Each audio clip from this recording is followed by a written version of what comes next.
everybody. I'm the Velvet Sparrow. And I'm joined by Heart Hero. What's good, everybody? We're back. Thomas made a fuck up.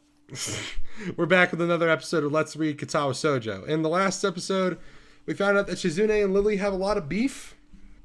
And I'm pretty sure we're not going to find out why until we go down either of their arcs. So just keep that in the back of your minds. I tend to be saying that a lot for those two. Pretty much. Yeah. Yeah, because I want to say why, but I can't because I don't want to spoil. Even though this visual novel is 12 years old, I think. Oh well. All right. So, yeah, we just got done seeing that argument. Now we got to continue. For a change, I'm not among the first to come to morning class. Instead, almost everyone else seems to be here already. I recognize most of my class by their face now, but though their names escape me still. The class goes on lazily. I think I'm starting to get into the rhythm of the school. I've even stopped worrying about taking notes and being overly attentive. The first days, I was pretty high-strung in class. Mutou finishes his lecture about electricity early, but continues without a pause about the festival.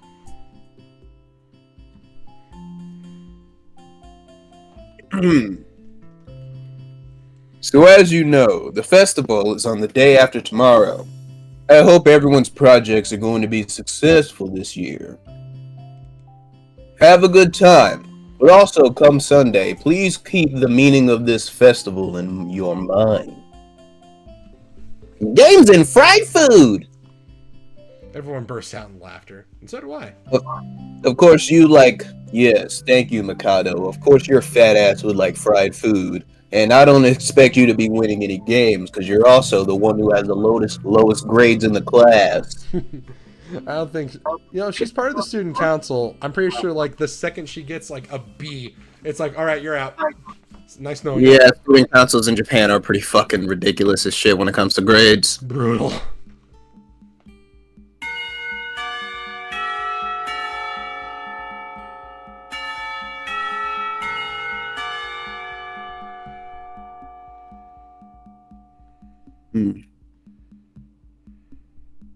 But what I meant was more the remainder of his sentence is buried beneath the ring of the lunch bells, which for some reason went off twice, and everyone starts packing their things. Man, fuck that bill. Mutou deliberates for a moment, but since almost nobody seems to pay attention anymore, he gives up and sits down.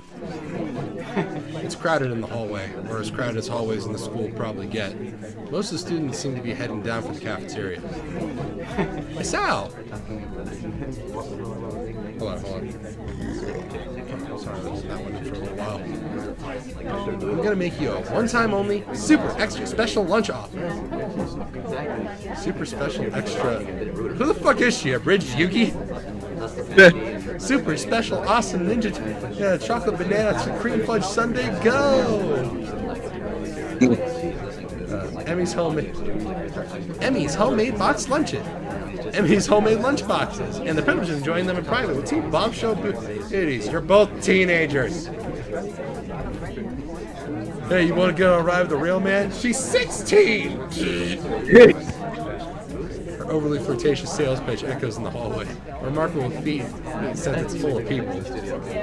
Emi strikes a very confident-looking pose as an attempt to one-up her own ridiculousness, puffing her very modest chest and making a V for victory sign with her hand. Sounds delicious. To what do I owe this honor of being invited? You said they're looking really lost and sad, so I thought you could use some company. That's probably the most depressing reason imaginable.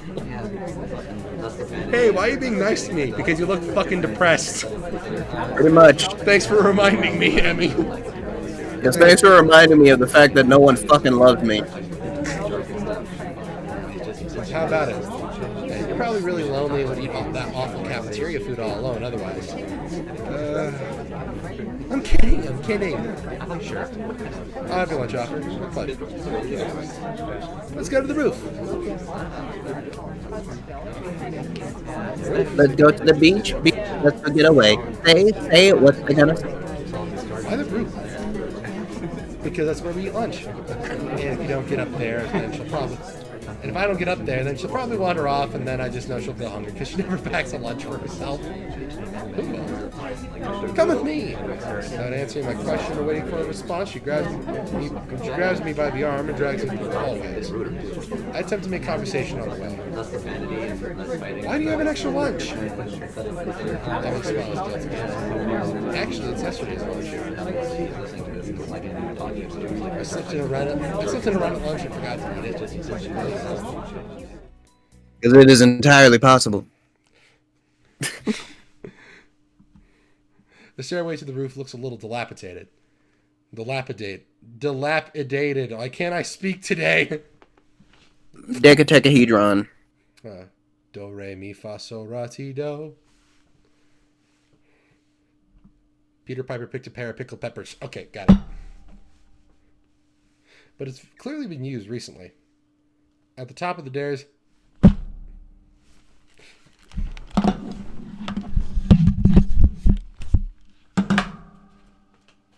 How could this happen to me? I made my mistakes, got nowhere to run, and now I forgot the lyrics.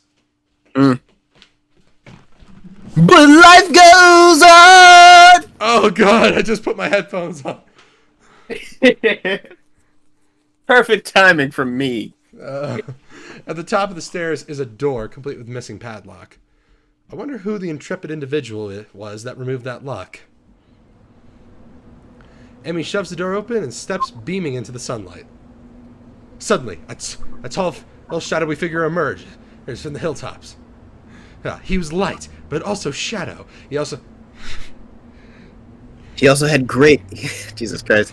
He also had great hair, $1 million. It was fun. I can't remember the John code either. He also had super strength, super speed. It was made of metal and had the properties of water. And great hair. It was Jontron Man and his trusted falcon, Greased Lightning. Together, they had really good hair.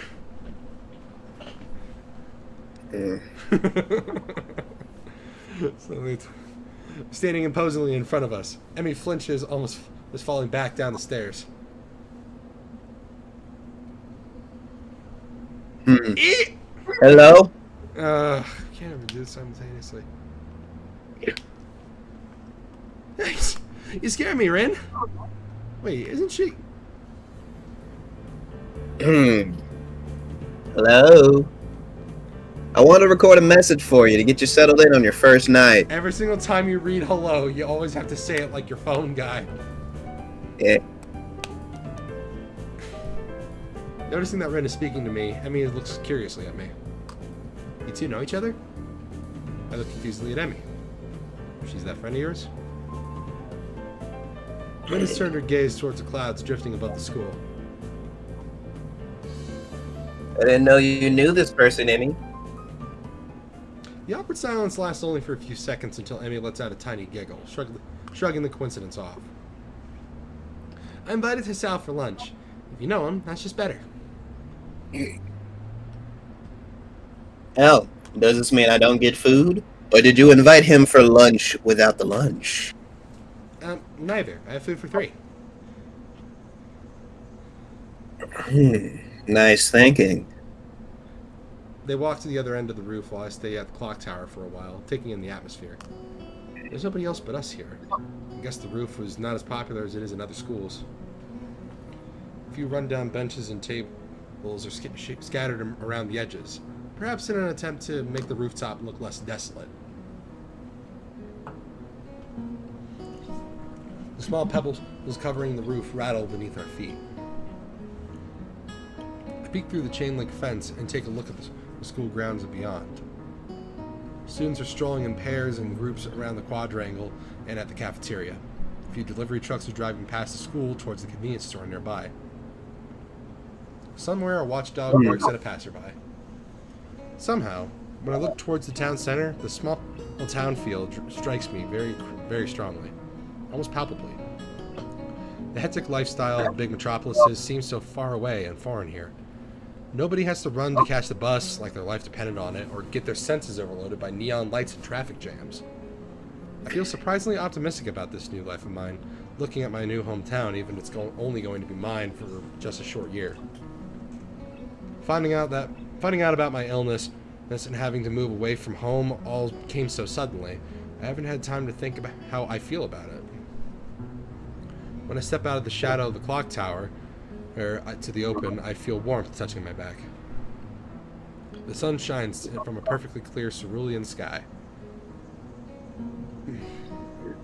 A cool breeze sweeping over the rooftop makes me shiver, but only briefly.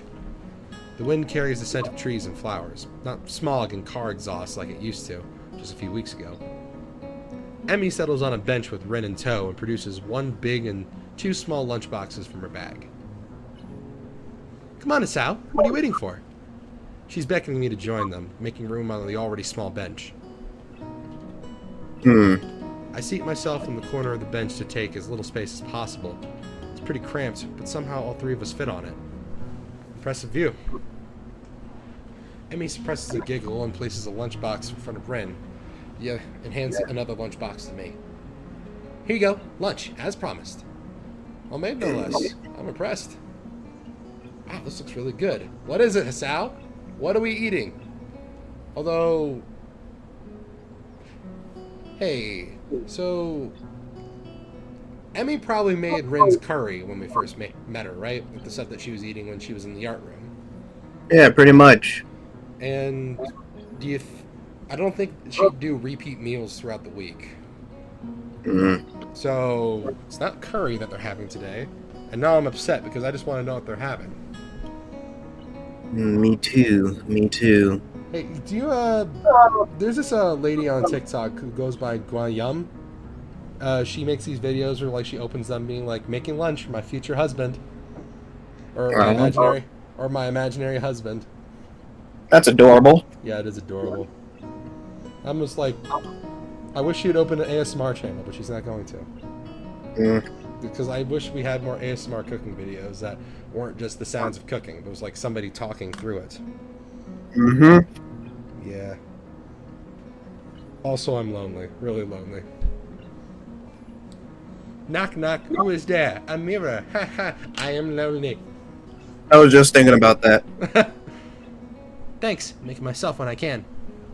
Conversation dies off as I set about the business of feeding myself.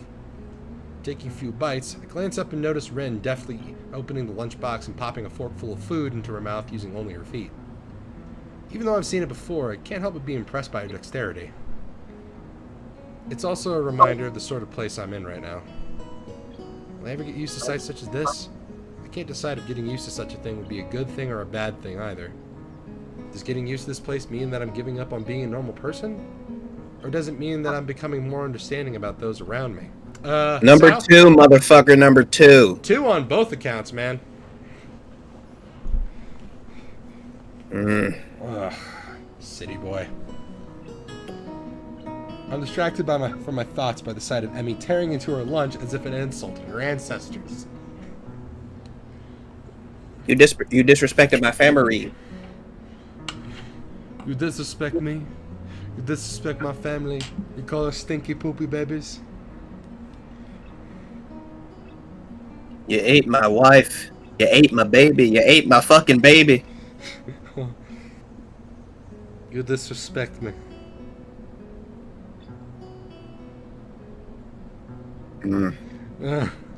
You seem pretty hungry. Emi looks up, mouth half full, and swallows before nodding. Morning running always works up an appetite. Which is great, because then I burn through the lunch pretty quickly. Helps me keep my girlish figure. What would happen if you lose it? Would you become a man? I very nearly choke on my lunch trying not to laugh. It's a figure of speech. Does your figure have to run in the mornings too? You always talk like this? Like what? Talk like what? I think that answers my question. Never mind.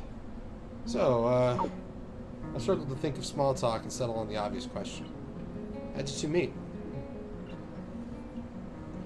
Rin seems content to let Emi answer this question.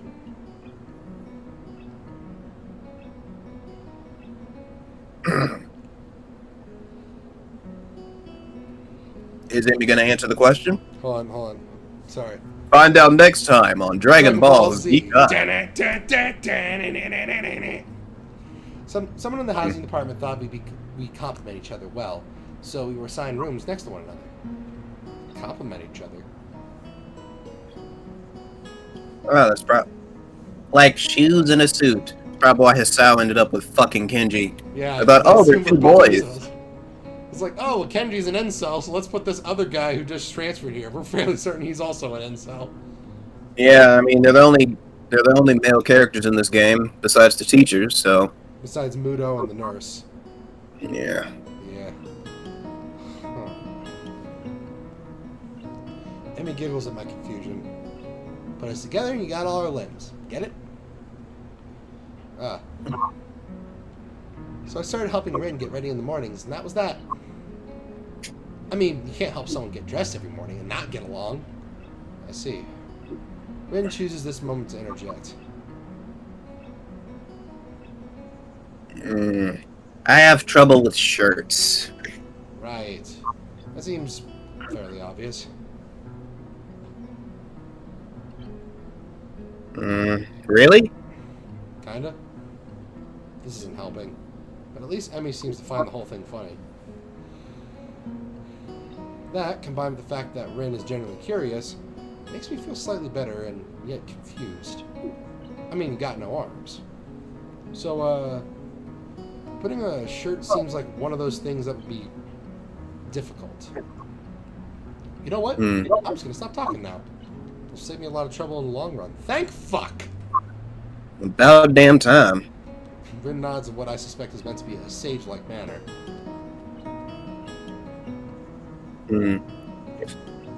I see. No, you can't. The conversation dies as I turn my attention back to my lunch. It's really quite good. Emi finishes her lunch first and makes a contented noise. Ah, that was good! She busies herself with cleaning up her lunch. Rin speaks up.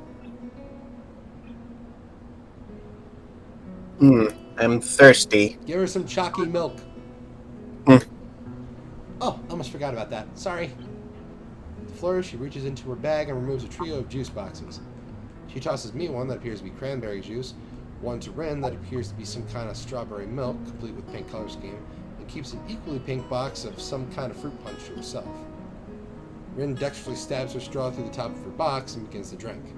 I'm once again impressed by how flexible she is, but this time I keep my comments to myself. Somehow, I don't think either Emi or Rin are the sorts of people who think twice about the way they work around their particular disabilities. Rin especially so. Indeed, she gives off the impression of being entirely unaware that she's missing any limbs at all. Whether or not that's a conscious decision is another matter. I'm honestly not sure. So, Hisao, do you like it up here? Huh? It's quite nice, actually. I like high places for the view. Thanks for inviting me up here. And for the lunch too. Emi grins a 1,000-watt grin. Pleased by my response, I suppose. No problem. Feel free to eat with us next time too, okay? I won't make you a lunch, but you can bring your own up here. No lunch service? I don't know. Emi looks mock offended.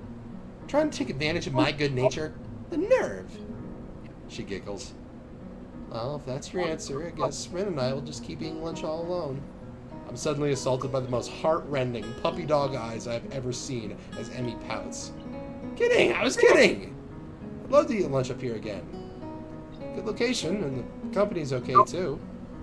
Emi frowns a bit at my declaration of okay, but seems happy enough that I've accepted her invitation.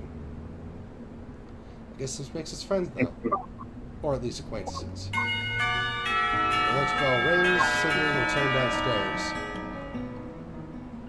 Rin, you didn't finish your lunch again. I wasn't that hungry. If you don't eat more, you're gonna fade away.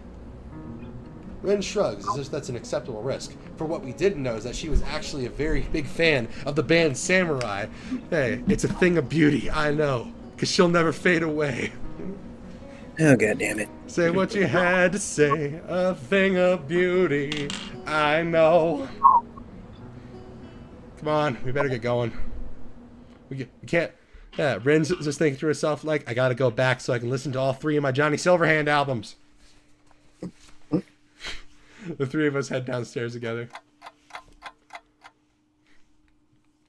The afternoon class passes. Once again, I find myself without a plan for something to do after school, so I head to the library and return a couple of the books I finished reading. Walking inside, I see that there are about as many students here as there were on Tuesday, all the more evident from the almost total silence enveloping the room. As I drop the books I borrowed into the return slot in the counter, Yuuko suddenly pops up from behind it, quite startled from the banging they make as they hit the trolley next to her. Damn.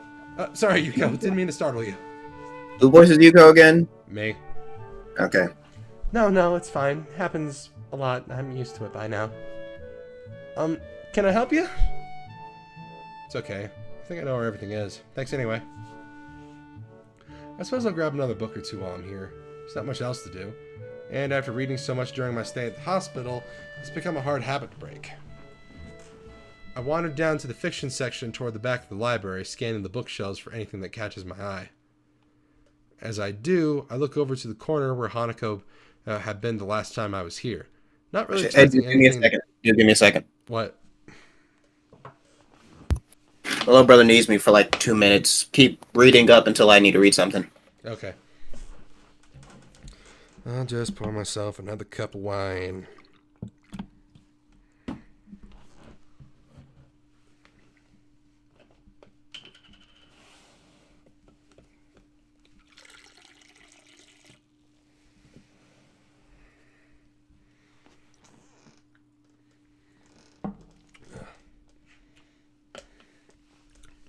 As I do, I look over to the corner where Hanako had been the last time I was here, not really expecting anything to come out of it. Surprisingly, though, she's there.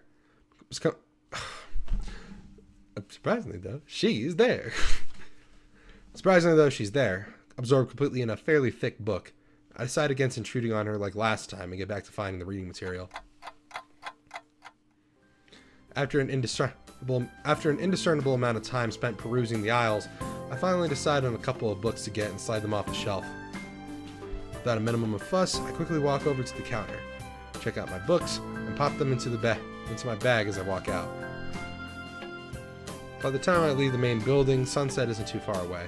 A small trickle of students remain, but the majority have left, presumably into their homes or other dorms.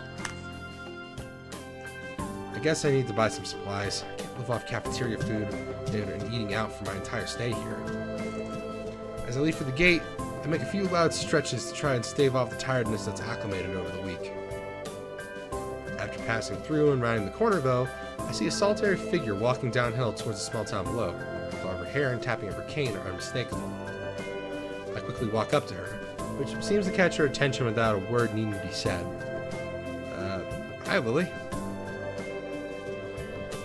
She takes a moment to place the voice, slightly adjusting her head to face a bit more towards the source of my voice as she does. Hisao? Yep, that's me. She seems to have a good memory for voices. The fact that she actually remembered is a pleasant surprise.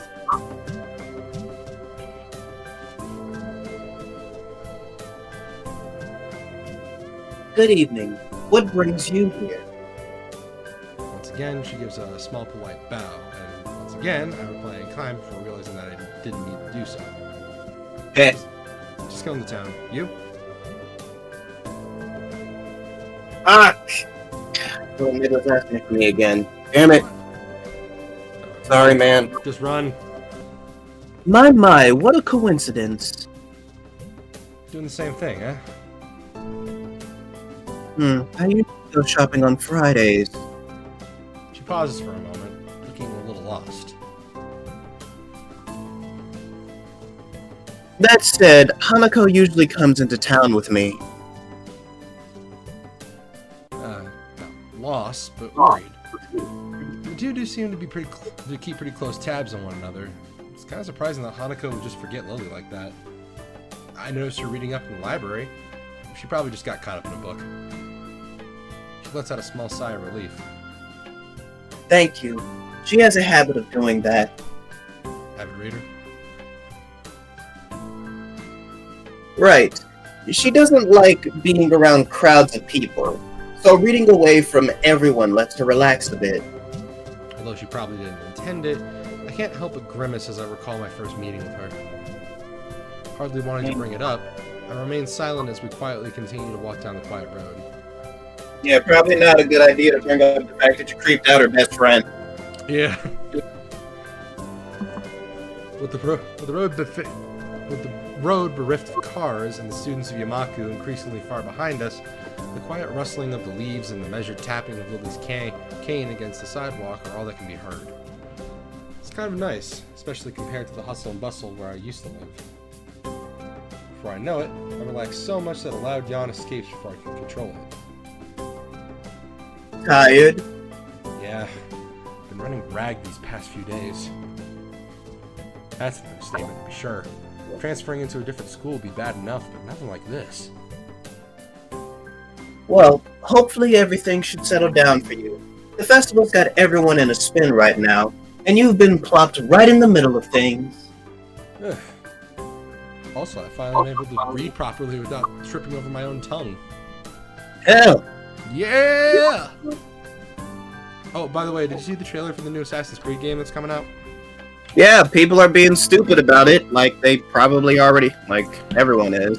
Yeah, they're acting like Yasuke is some bit of revisionist fanfiction when the guy really did exist in real life.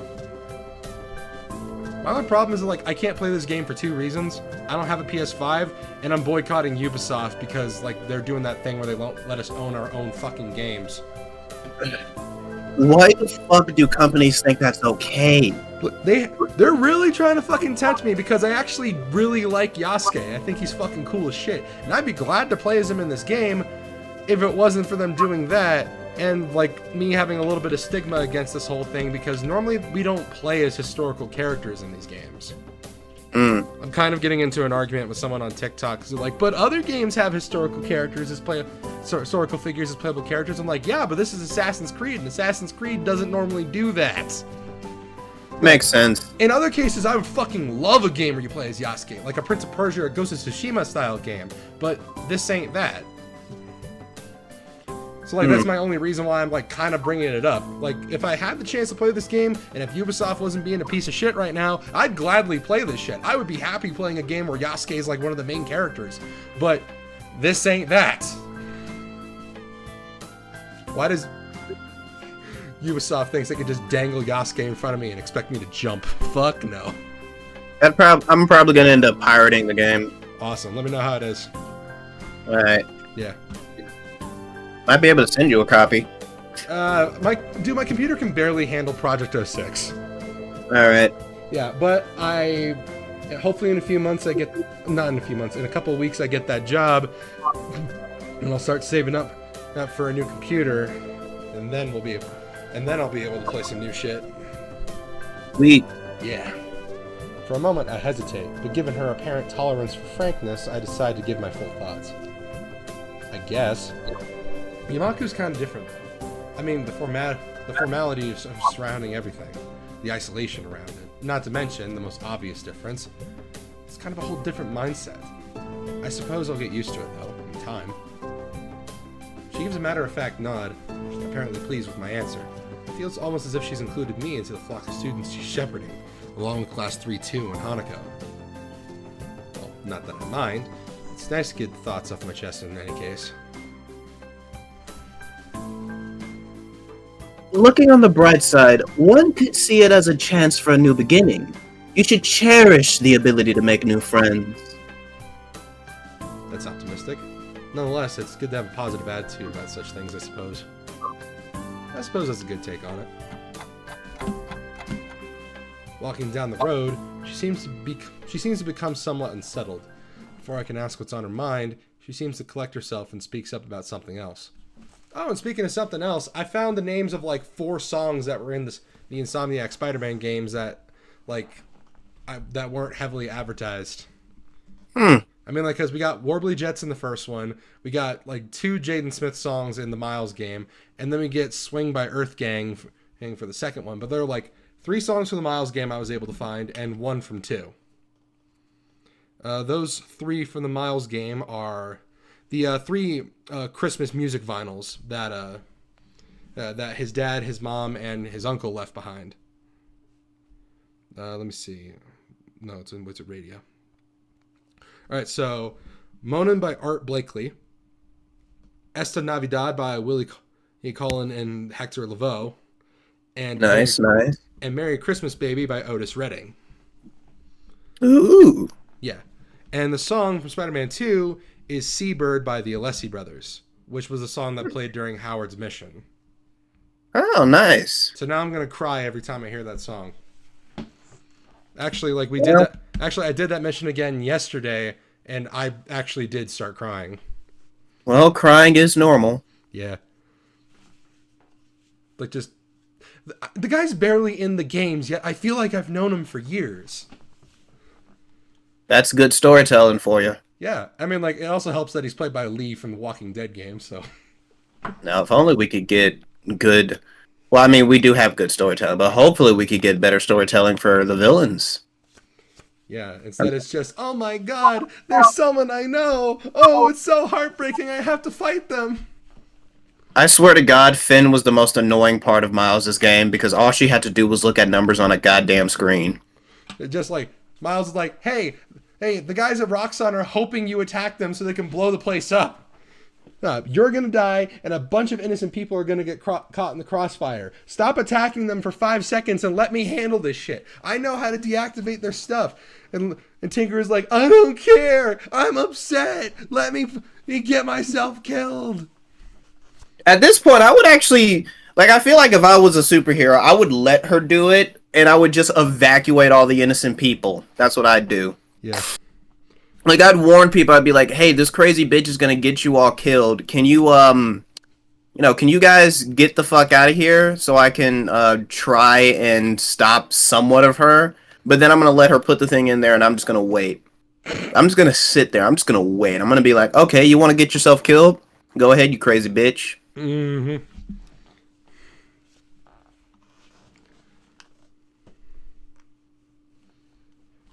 So, where in town were you going?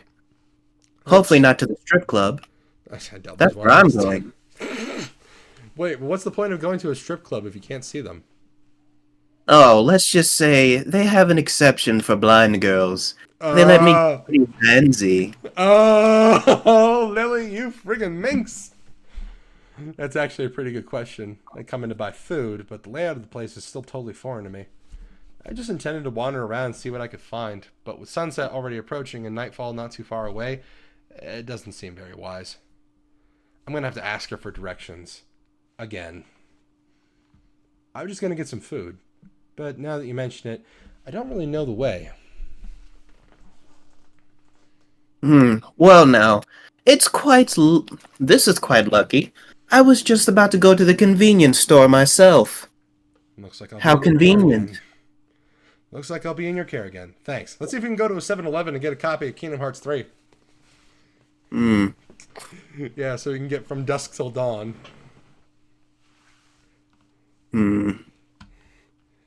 Together, we walk to the store. My pace is carefully slowed to remain beside her, compared to my usual walking pace. Hers is quite a bit slower. Not that it's without reason.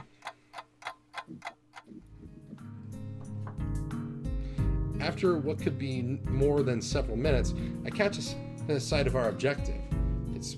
This town really is pretty small. Wait, hold on. Yep, we are going to a 7-Eleven. For some reason, they sell video games in places like this. Ah, sick beer! Yeah, without further ado, we make our way inside with a greeting from the counter. Hi, Ashimashite! Or, wait, no, I'm not saying that right. Fuck. Namasimaste! Odobaroge! Here comes a black guy! Mind if I tag along with you? Usually Hanako would help me, but it seems she's not here. Oh, as she's not here. It takes a moment before I realize what she means. Considering she wouldn't be able to read any of the labels, shopping without any help would be a big pain for her. That said, I can't shake the feeling that she's had this idea since I said I was coming here. Sure, it'd be my pleasure. Grabbing 2 well-used red baskets from a small stack behind the entrance, offhanding one to Lilly. She lays it on the ground, putting her school bag in, retracting her cane and sliding it through the basket's handles before picking it back up in her right hand. Wait, if she doesn't use her cane... Before I can complete the thought, she comes beside me and pinches the cuff of my uniform in her slender fingers. Is this alright? I just died in your arms tonight. It couldn't be better than this. Sure. Oh no, there's a hot chick clinging onto your arm. Whatever shall you do? Oh my god, a sexy and genuinely attractive blonde girl with adorable eyes is clinging onto you. The horror! I have no reason not to accept. I can think of worse things than shopping with a pretty girl holding on to me, even if it's out of necessity. Oh, well, I guess our joke means nothing then. We navigate our way through the store, with one of the occasional passing customers seeming to bat an eyelid. Considering how close Iwanako is, I guess seeing students from there must be entirely normal for local residents. As I reach each aisle, I quickly check with Lilly to find out what she needs. I grab it along with what I'm looking for and put our items into their respective baskets. I guess this is the same routine she and Hanako have follow every Friday. Right, all that's left is the bread, and that should be my shopping done. Need anything else, Lilly? No, this should be everything. Off we go then. With a quick side trip to the bakery section, we make our way to the registers. The line, thankfully, is almost non-existent. It's not long before we both paid for our food and are out the door. As Lilly retrieves her cane and extends it to full length, I waste a minute looking up towards the night sky while holding both of our bags. For a moment, I try to make clouds with my breath, but the summer's heat doesn't seem to cooperate. Eventually, she rights herself, taking a quick stretch before taking her bag and leaving me to my two. You tired as well?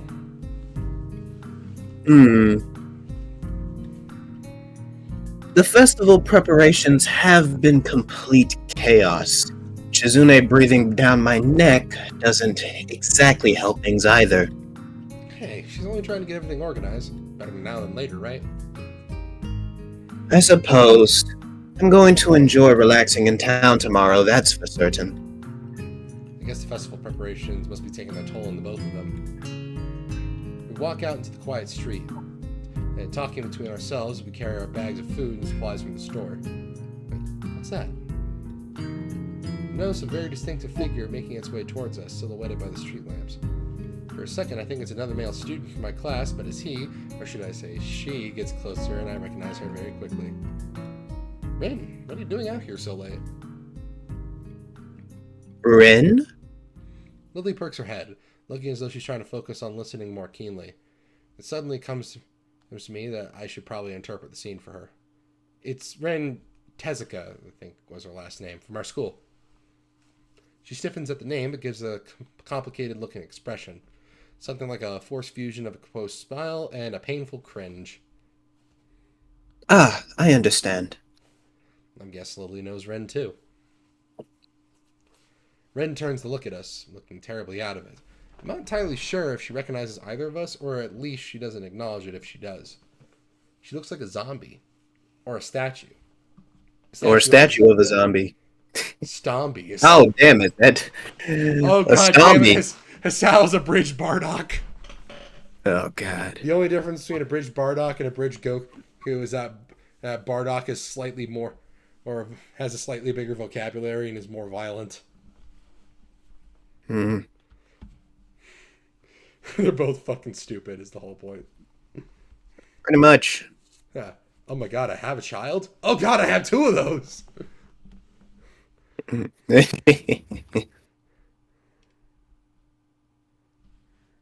slowly, some symptoms of understanding seem to light in her dark eyes. This is something she must react to. Rin blinks once, very thoroughly. Hello? Hello? She does like a frog blink. She does like the fucking frog blink. Like one eye closes and then the other one. That's chameleons. Oh, wait, I thought it was called the frog blink. I never heard of this frog blink, but like chameleons can blink their eyes separately and stuff like that. Well, I've seen frogs do it too. No, wait, no, I'm thinking. No, I know. I'm thinking that because chameleons can move their eyes independently of one another. Yeah. Yeah. This, however, makes it painfully obvious when the chameleon is no longer paying attention to you. Pretty much. Oh, God, I love Zafranc. Here are true facts about the ocean. There's an awkward pause, everyone waiting for someone else to say something. What are you doing here this late? I was wondering about that myself too, just now.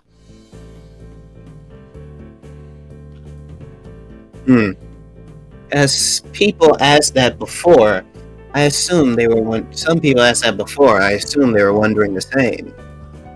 Oh, really? I didn't know, they didn't know either. I asked, that's why I'm wondering. Fucking mood. Yeah.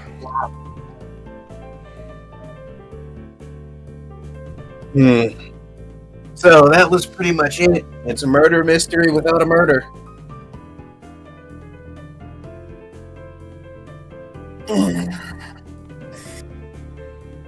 They were going that way. She turns facing to her right in order to demonstrate the direction of the other people went, as if it were important, and rotates back like a mechanical puppet in one of those overly complicated clockworks.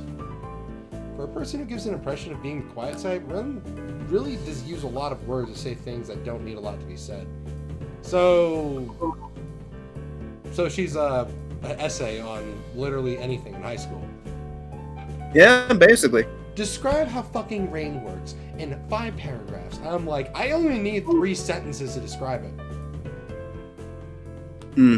Actually, wouldn't that be better? Communication's evolving in order for people to understand things shorter. That's why we got all this new weird lingo that kids use. Pretty much. Yeah, because it's getting easier to understand things. So if someone said, someone wants me to understand how precipitation works, I'd be like, rain falls from the clouds, hits the ground, and heat makes the water in the ground evaporate, vapor goes up into the sky, it gets colder as it gets higher, or it becomes rain again. Simple as that. I don't need to describe the whole chemical process.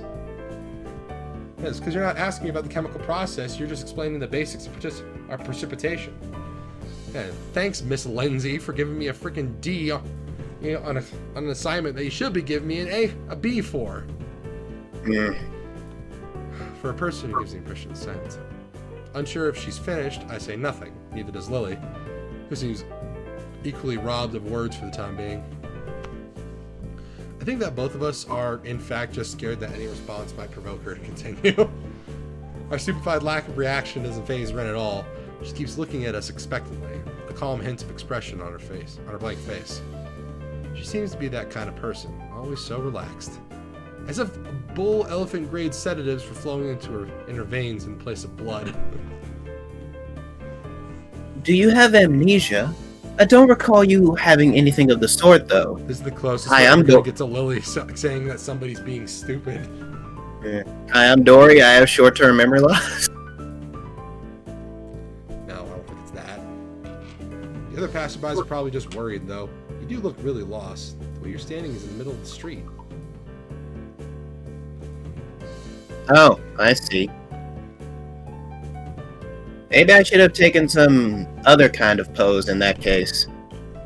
I ponder for a while whether I should change this angle further, or give up for the sake of my own sanity. I decide on the latter. It seems that most of the time it's better to not read too deeply into what Rin is babbling about. Talking with Rin is like playing chess with a supercomputer who does seemingly completely random moves as if to mock everything you know about chess. It's like that, except with human interaction. Even if I win, it feels like losing. Damn, it's just like Kenji said. Women are fucking... Yeah!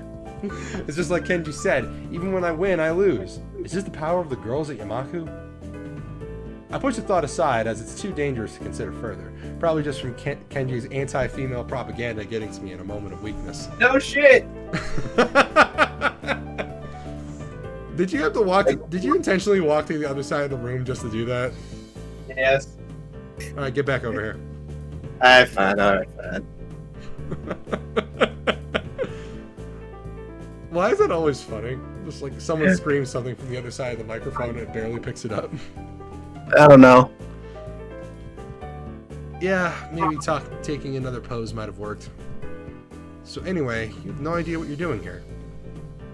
She frowns, looking extremely displeased at either my question, its consequences, or the answer she's about to give. I do have some idea. I can't really tell what kind of an idea. Probably a stupid idea. That sounds like progress, at least. It really sounds as if she spotted an opening for some kind of discernibly normal conversation. Can't say I share her optimism.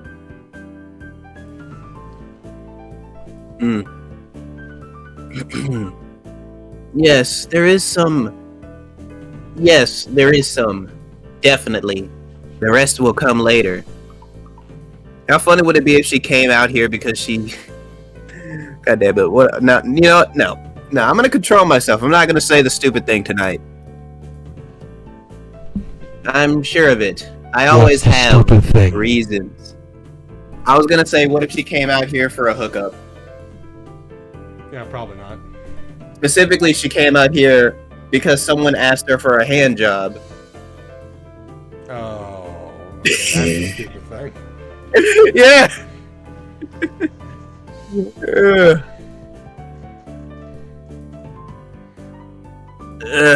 You see why I wanted to control myself tonight. Yeah, you could.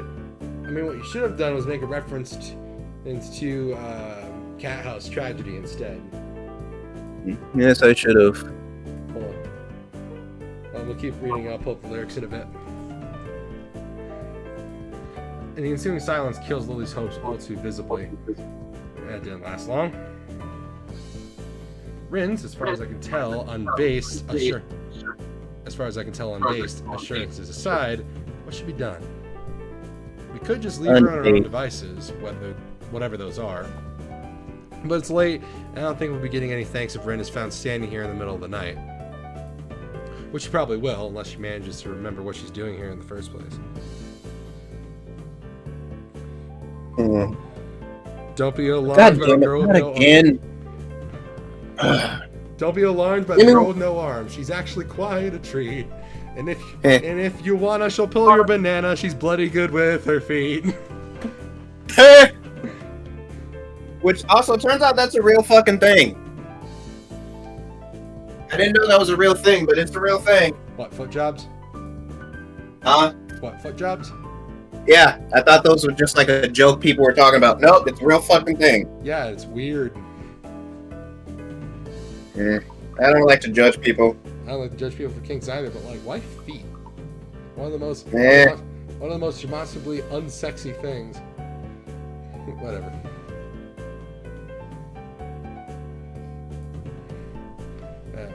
Which you probably will. As for me trying to guess that's what might have been going on in her mind when she decided to embark on this adventure, the chances seem to be on par with winning the lottery. Several times in a row. Lilly is oddly quiet too. Appreciates some support from the sidelines here, especially if she's more familiar with Rin than I am. But it can't be helped. It seems her familiarity with Rin is exactly what she's saying being subdued.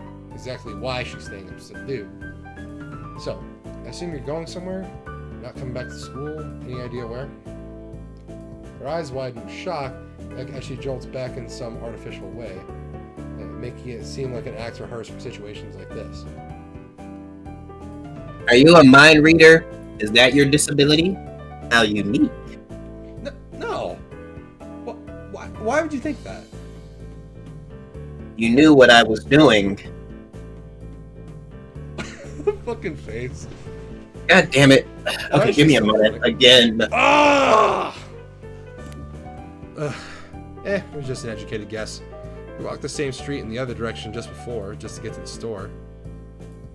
If you were going to school, we would have met you on the way. It was the fucking buttons. Ugh. God damn it. But it's fixed now. Let's hope it stays that way.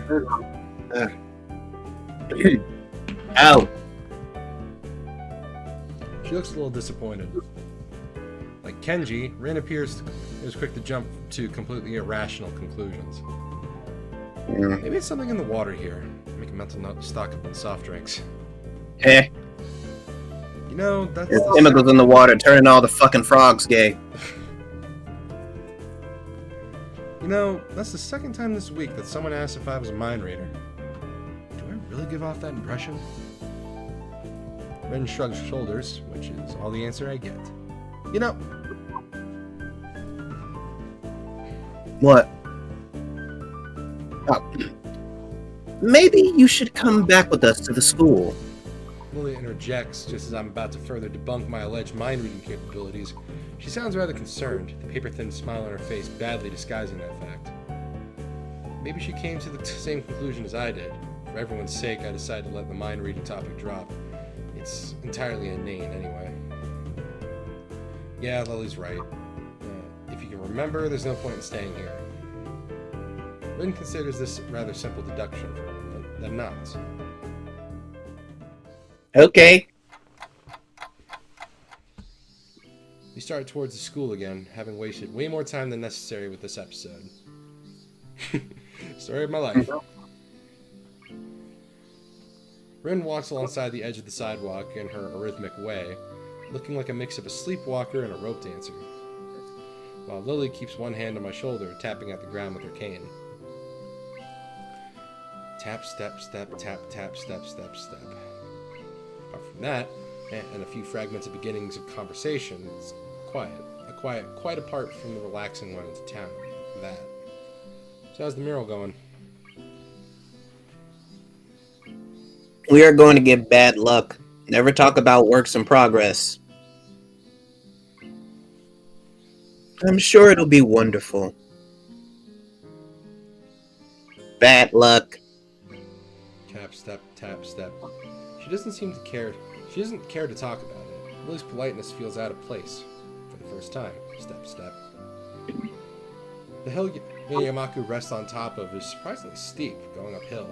It's slow the pace, but I feel my pulse rising and breathing getting heavier. Almost there, I can see the gates already.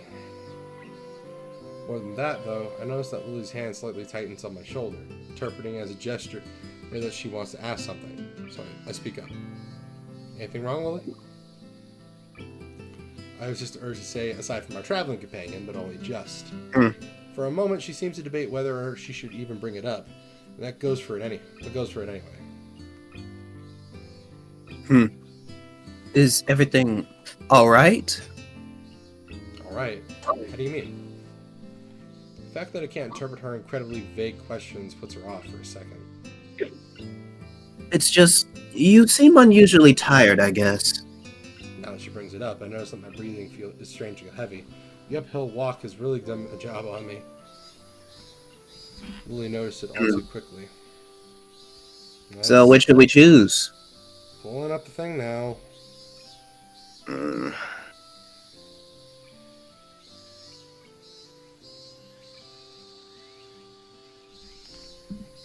Sorry, I'm in bad shape. So, I guess this one? It's alright. I just need to catch my breath. My condition isn't the best these days. Oh, right.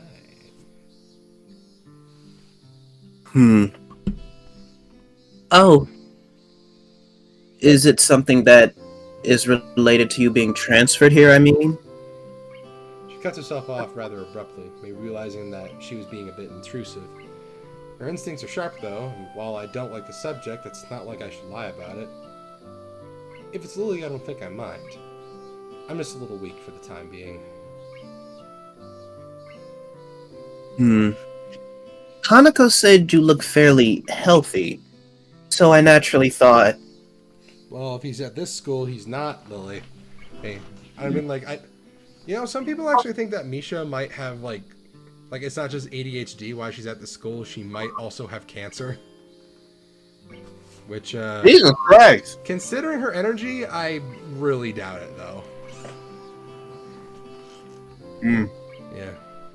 Maybe, like, she has a form of bipolar disorder and not just ADHD. Yeah. Lilly doesn't finish her sentence again, letting it trail off with a measure of concern.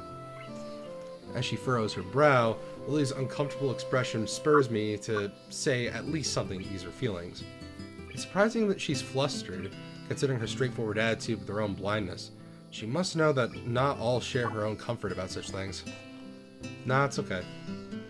I have a pretty, I guess the best way to put it would be messed up, heart, arrhythmia. I had a bad heart attack a while ago because of it. Spent most of the spring in a hospital. Ended in Yamaku on doctor's orders. She silently nods her head in acknowledgement. My answer, though, only seems to make Lily furrow her brow even further. She doesn't seem to know how to react, given we don't really know each other all that well. Mm. She can't really fault her for it, given I have the exact same reaction. While I do want to assuage your concern, I really don't want to dwell on this either. Don't worry about it. I try to offer a reassuring smile, but then I realize the futility. Without knowing this, Lily smiles at me reassuringly, but doesn't say anything further. Arriving at the dorms, Rin stops in front of her mural as if lightning struck her. She's been so quiet for almost all the walk back, I'd all but forgotten she was there. Ha! It's Friday, right? Isn't it? Just waking up in the morning, gotta thank God. I don't know, but today seems kinda odd.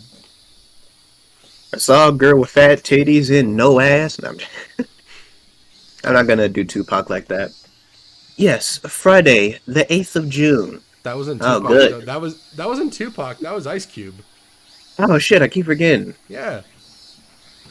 I don't know why I keep getting Tupac and Ice Cube's voices mixed up in my head. They do sound kind of similar sometimes. Yeah. This is bad. Bad? Why? I think I'm going to go into a fetal position and throw up, possibly in reverse order. Is something wrong? No, nothing is wrong. It's Friday and nothing is wrong yet. This mural is going to need to be finished by Sunday, so everything's alright. Do you have any drugs or a time machine? Got cough medicine. Is that a Metal Gear reference? I don't know. You know, like, because you smoke to pass by the time? Phantom Pain came out after this game. Oh. Also, like, he didn't smoke and, like, that made time go by faster. It was just like a... I don't know, it was just an over-the-top weight mechanic. Okay. Do you have any drugs? Yeah, cough medicine. Let's get high. This is not good. Not good.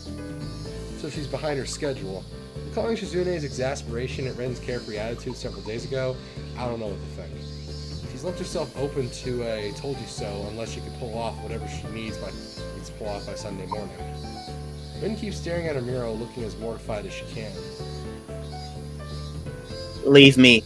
I'm going to need to work for a while. You know, I'm pretty sure she wouldn't be against skipping class in order to finish this thing.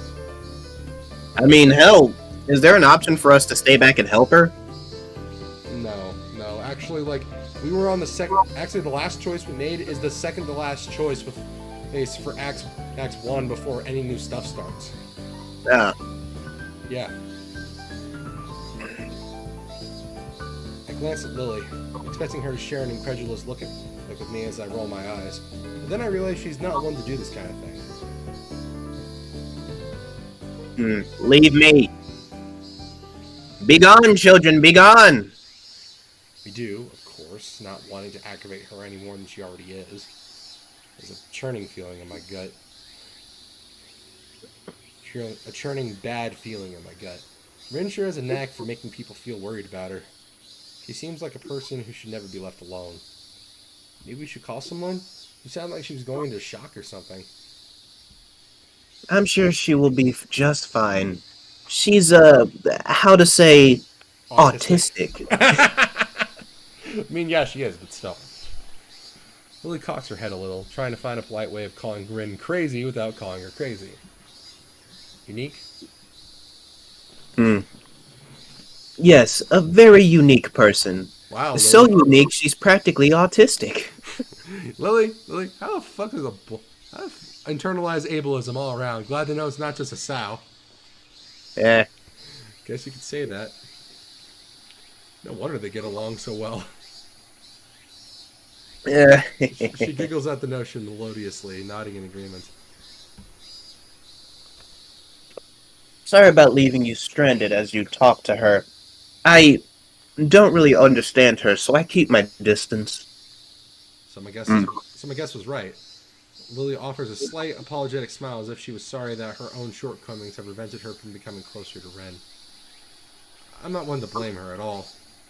Lilly lets a slip of long breath, probably a disguised yawn, and I imagine she's exhausted by all this. She's as exhausted by all this as I am.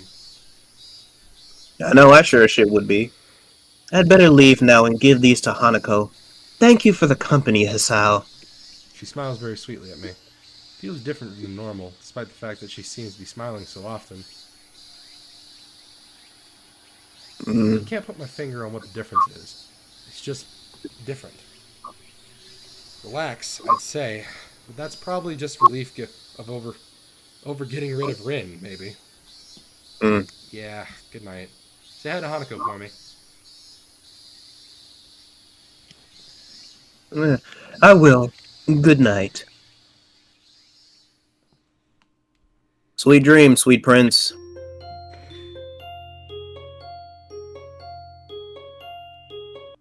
Oh boy. Students roll into class for the Saturday morning session, each and every one of them sporting the tired eyes of people who have worked through the night. With only a day left to prepare, I suppose it's not so surprising. Thankfully, we only have to suffer through classes until the lunch break, and then our time is our own. Mutou lurches into class in a tired stagger. I suppose students aren't the only one here that enjoy their late Friday nights. Oh, he got fucking plastered last night.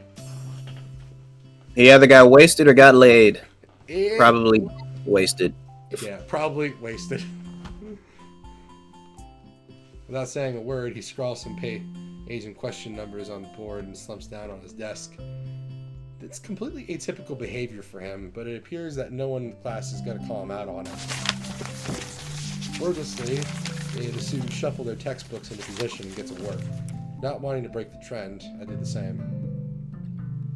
Fatigue has made the class antisocial. Not a peep was heard among the ruffling papers.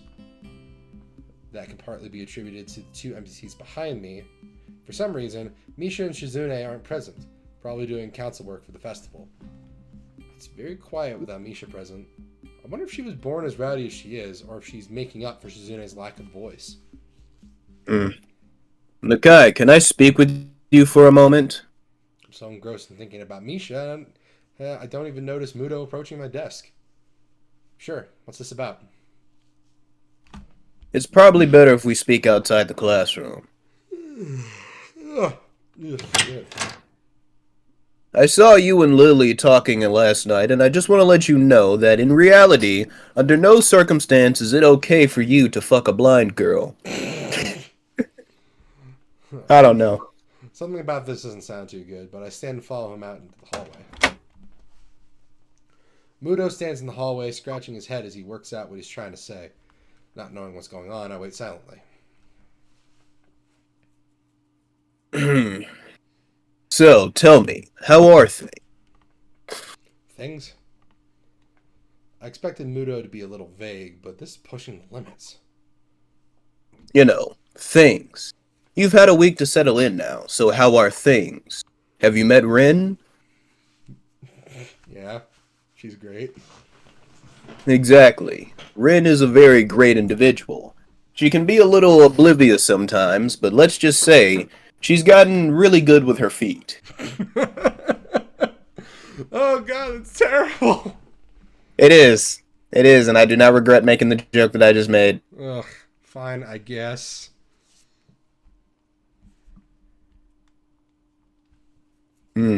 I see. And how is your condition? Well, I nearly Rin did. hasn't given you a heart attack, has she? No, but Emi has. Nearly. Mm.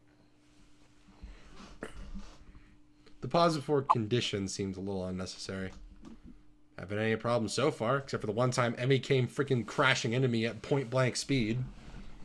Mm. A brief shimmer of relief passes across Mutou's face. Wait. I've been watching Bob's Burgers again recently, and I just realized you should do an impression of Bob for Mutou instead of like a pseudo. I can't do that dude's voice. Look, I love you all, but you're all like terrible. Oh, You're all terrible. Oh my god. Yeah, I can just barely do that dude's voice. Linda! I'm gonna climb up the side of a building! I feel so alive! Okay, fine. Yeah, I really cannot do that guy's voice for the life of me. I wish I could. Oh my god. You got such a cool voice. Yeah.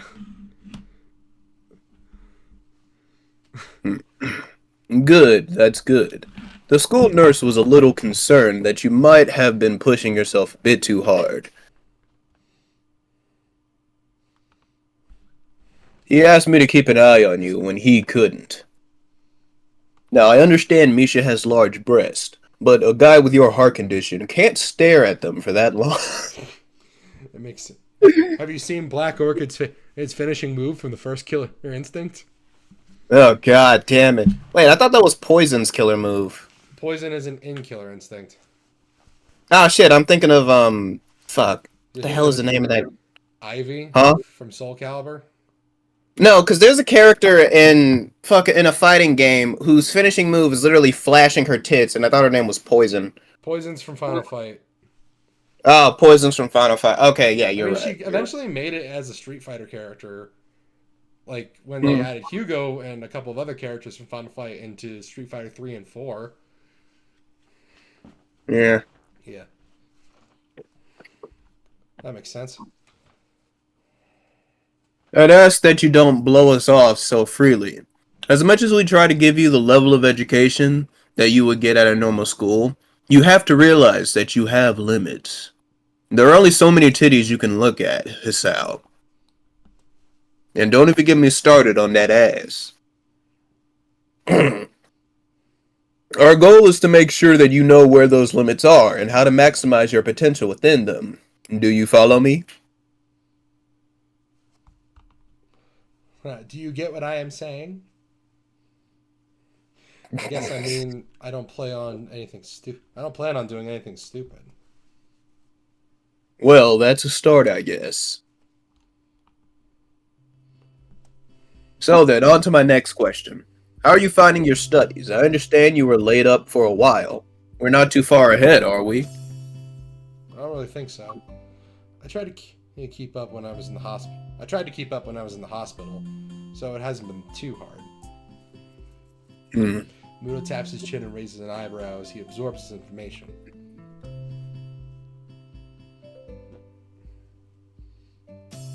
Is that so? I suppose there are still students out there who realize the importance of learning. I wouldn't go that far. I was only trying to keep myself occupied in my little life support prison. Well, yeah. You gotta keep up with these things, right? That's exactly it. One wrong move in this world and you're left behind, right? Right. Wouldn't want that to happen. No, you wouldn't. Every week there's a new scientific discovery. Most of them mean nothing to the layperson, but any one of them could be the key to the next big thing. Have you ever heard of odontology, Hisao? Odontology. Scientifically, it means that women with big butts often live longer. And it is why I worship it. Same. Yeah, proud odontologist right here. I'll keep that in mind. It's always that Mutou's serious talk is over and he's going back to his standard, slightly scatterbrained approach to life. I think, in hindsight, that I prefer him this way. He's slightly more predictable in his unpredictability. Well then, I think that's really all I had to say. Let's head back inside, shall we? My relief at the suggestion is insurmountable. Sure, you're the boss, right? Mutou pauses for a moment. I don't think any of my students have ever said that to me before. For an instant, I considered replying to this, but something deep within me tells me to shut my mouth and get back into the classroom. A few students jump at the sound of the door, rapidly trying to pretend they're working on the questions on the board. Some don't even bother, their heads slumped on the desk as they nap. Thankfully, it would appear that Mutou doesn't even notice them. He returns to his desk, receives a scientific journal from one of the drawers. I guess I got him there. I know for a fact my dumbass would definitely be asleep. Yeah. The class returns to the near silence that Mutou and I left it in before our chat. Mixed feelings of tiredness and anticipation buzz around the room. Everyone here is either waiting for a chance to rest or the chance to get their last-minute preparations underway. The clock on the wall slowly ticks from the remaining class time away, until finally the bells cry out, ending the torment. Before you all leave, I expect the answer for those problems by Monday. And if you are too lazy to write the problems down, too damn bad. Class sighs as one, instantly regretting slacking off, but still acutely aware of this more pressing issue at hand.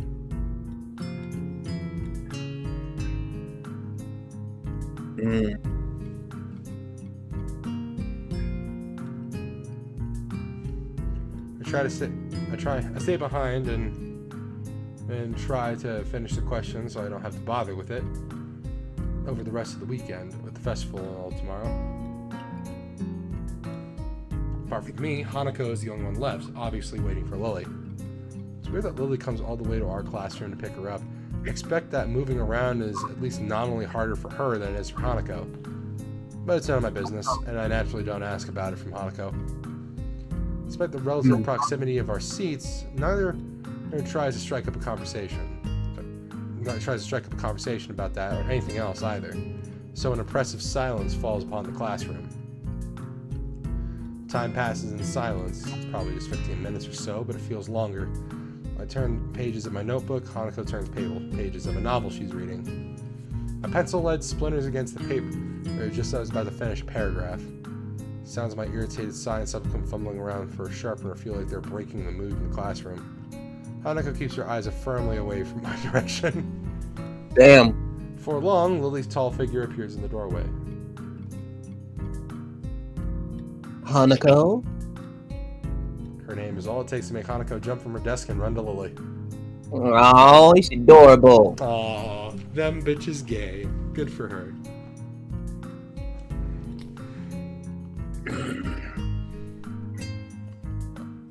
They talk quietly for a moment, but it isn't long before Lilly leaves down the hall and Hanako idles back into the classroom, taking her seat once again. I watch Hanako out of the corner of my eye out of sheer curiosity at the idea that the two would be separated.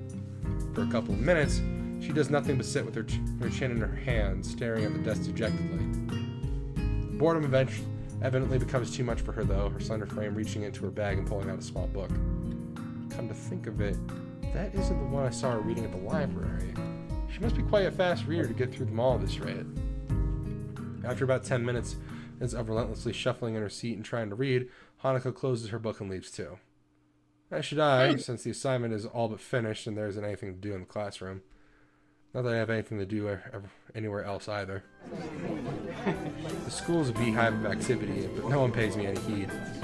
I saunter past classrooms filled with students frantically doing this and that, buzzing around like little worker bees. I wouldn't guess the school day is over. It's a bit quieter outside, but not by much. Also, Josh, just so you know, we need to get at least one scene with Kenji in before they stop this video. I can't hear you over the crowd. We gotta get at least one scene with Kenji in before we end this video. Oh, okay. People zip by. Why are there so many? It's entirely possible that people zip by left and right, hurrying as quickly as they can, busy and energetic. I feel the opposite. The midday sun seems to be draining all the spirit out of my body, making it feel limp all over. Warm, fresh air flows inside my shirt, feeling like a cushion. I yawn lazily, thinking about what I'd do. Drop off my books at the dorms first, and then something I haven't decided yet. Maybe Kenji is in the room. On the way to the dorms, I could spot Emi coming my way, running despite not having those weird running prosthetics on. I wave at her and she skids to a stop. Yo, Hisao! Spatters of white and green paint adorn her nose and chin, respectively, but her smile is wide, as it seems it always is. She leans closer to me, amplifying the feeling that she's examining me. What you doing? Nothing much, Isabella. I don't really have anything to do for the festival, and everyone else seems to be doing something important. That's perfect. You can help me and Rin. With the festival preparations? I'm not sure I'd be of much help. Aw, don't be such a little bitch, Hisao. Yeah, this cute girl's trying to hang out with you. I think aside from Lilly, Emi has probably shown the most active interest in Hisao, though. That's fine. I'm not much help either. Emi grabs my wrist and starts dragging me back inside the school, quite forcibly. Even her walking speed is more like jogging, making me stumble over myself simply trying to keep up. The stairs slow Emi down a bit. Maybe it's hard to climb her legs, or maybe she's finally run out of breath. Go all the way back to the third floor into the seniors' hallway, ending up where I left 5 minutes ago. I could just as well have stayed here waiting for Emi had I known. So are you... Is Rin working on that mural still? That's right. She needs all kinds of paints and brushes and stuff, so I went to get them from the art classroom. He needs me to help with that. Well, Rin told me you'd already helped her, so I thought you wouldn't mind. I see. So thanks to Emi's flaky logic, here I am again, collecting stuff from the art classroom for other people. The room was empty apart from ourselves and the lonely specks of dust floating in the air. Emi skips straight away to the back wall, digging out a tiny crumpled piece of paper from her pocket. She tries to make sense of the scrawled handwriting. I take a closer look at the materials lying around here. Dozens of paint cans and bottles are arranged on the shelves in the most unorganized fashion. Some look like they've been left here for several decades, relics of previous art club generations. Next to the heavy stacks of neatly piled drawing paper are boxes full of different sized brushes and assorted crayons. It smells of paint, turpentine, and fresh paper. It smells of paint, turpentine, and fresh paper float in stale air, mixing in my nostrils to form that unmistakable scent of art. That's honestly what I think Fratager Metro smells like. Fratager Arrow also smells like hand soap. Pretty much. Yeah, and Y2K smells like, I don't know, rain on asphalt. Yeah, rain on the ass. Fault. Well, it was raining a lot last night, so I got a big old nose full of that. Yeah. Yeah. Emi studies her notes, comparing them to markings on various paint cans, and passes them to me as she finds the correct matches. She stretches her neck to look like on the topmost shelf. It's not quite enough. Our level stays below the shelf no matter what she does. Emi gives up and just looks up to the shelf longingly, like a child at a toy store, huffing in annoyance. After a moment of building anger, she starts jumping up and down, apparently trying to speed read the labels during the fraction of a second she can see them and catch what she can. It's no surprise that she fails miserably, and almost manages to bring the entire shelf crashing down. Damn. Now I see why me lending a hand here would be useful. Come on, let me do that. You can't jump high enough, and I wouldn't want you to hurt yourself trying. Also, I'm like twice your height. I'm not. And this is also the main reason why I think Emi is Hisao's main love interest. Just, like, when you throw this in there, yeah, she's like the closest to being a tsundere, even though she's not really a tsundere. That would actually be Shizune. Except even Shizune is barely a tsundere. Pretty much. Yeah. Yeah, thank God. A high school setting with multiple girls that we could romance, and not one is a tsundere. Oh my fucking God, it's like the stars are aligned and the sky is clear. I'm so happy we have left from the tsundere. No, everyone's a dere or a ku. Yeah, and we get like one kudere. Yeah, pretty much. Yeah. She turns around, flaring scorn, flushed cheeks and all. Just kidding. Anyway, I'll look up there, okay? She glares at me one more time, but can't come up with a retort without a grudging With a grudging, she turns it back to me. Fuck you, pissed off foe. I'm trying to help you, bitch. It's because he called her tiny. Ah. Which she is. She's like the shortest girl out of all of them. Fucking Rin is taller than her, and I thought Rin was the shortest one. So Don't worry. I'm just trying to help you. You're just a baby. I'm just a baby. So I begin scrounging around the top shelf of paint, while below, Emi crouches and scavenge what she can from the cupboards. I shake my head a little after double checking to ensure she can't see me do so. Emi having a complex about her height was a surprise. I would have joked about it otherwise. She seems easygoing, but I guess everyone has their weak spots.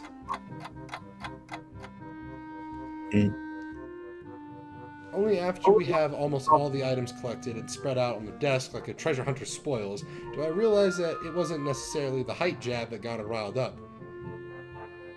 She might not like to be told that she can't do something, like jump. But Emi herself seems to have forgotten all about it already. Quick to anger, quick to forgive. Is she that type of person? At least she doesn't seem to take in anything to heart, as she chatters away happily while we pick up the rest of the items and make our way back to Ren. Ah, these guys again. I chivalrously carry the bulk of the materials as we make our way towards the dormitories. Ren is really stressed out about getting her painting done. And it's her own fault, though. She should have started earlier. Is she gonna make it? No idea. Looks good to me, but with Ren, you never know what's going on. I found her this morning lying in front of the dorm in the fetal position. She hadn't slept all night. I can't believe the night nurses hadn't found her. Now she's painting again like crazy. Yeah, I've noticed that she comes off as kind of unhinged, so to speak. Emi giggles at that, as well as at my likely too obvious awkwardness. I don't mind it. She's just a little weird sometimes.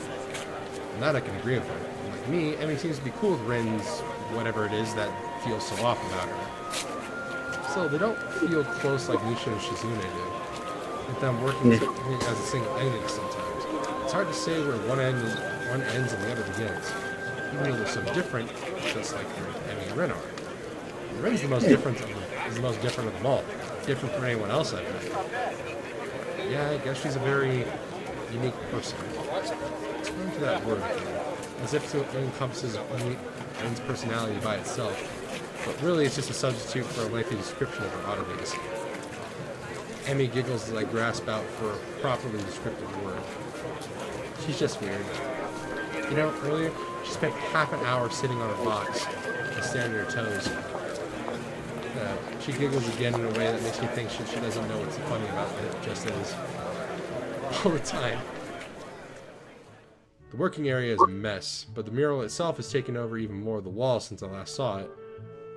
Disfigured human figures have been mostly colored in with tones of red, pink, and orange. Weird, imaginary things populating the spaces between. Looks nice. I can't think of any word that would describe the work concisely and comprehensively, so I settled myself on a nondescript nice. But honestly, it seems that the area around the wall becomes untidier at the same rate as the mural progression. The ground is littered with dozens of paint cans, various art supplies, and empty soda bottles. Rin herself is in the center of this chaos, standing there looking very cozy as if she was a natural part of the scene. Her pant legs have been rolled up to her knees, exposing her thin legs which sport a drying spectrum of war paintings, things similar to those on Emi's face. How much you want to guess that she's been painting on herself when it comes to some of this stuff? Huh. That makes sense. I mean, I can see her doing it. It's like I don't know. I don't know if I actually remember this or if I'm just making it up, but I remember one time when I had an art class, there was a guy sitting next to me who was painting on his arm in order to see how certain stuff looked before he put it on a piece of paper. I could be making shit up. I don't remember too well. Emi sprints to Ren ahead of me and gleefully jumps in front of her. I'm back!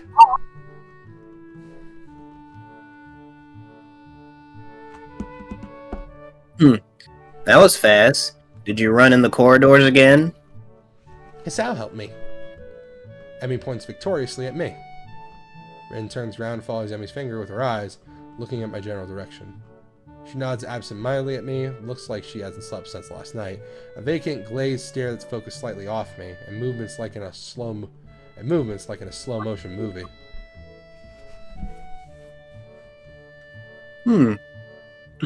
Hello, Hisao. Thank you for the help. Don't mention it. I just did. Never mind.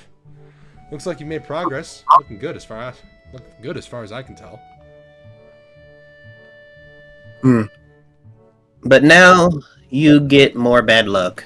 I know, but I'm willing to take the risk. That was a very nice thing to say for me, of course, not for you.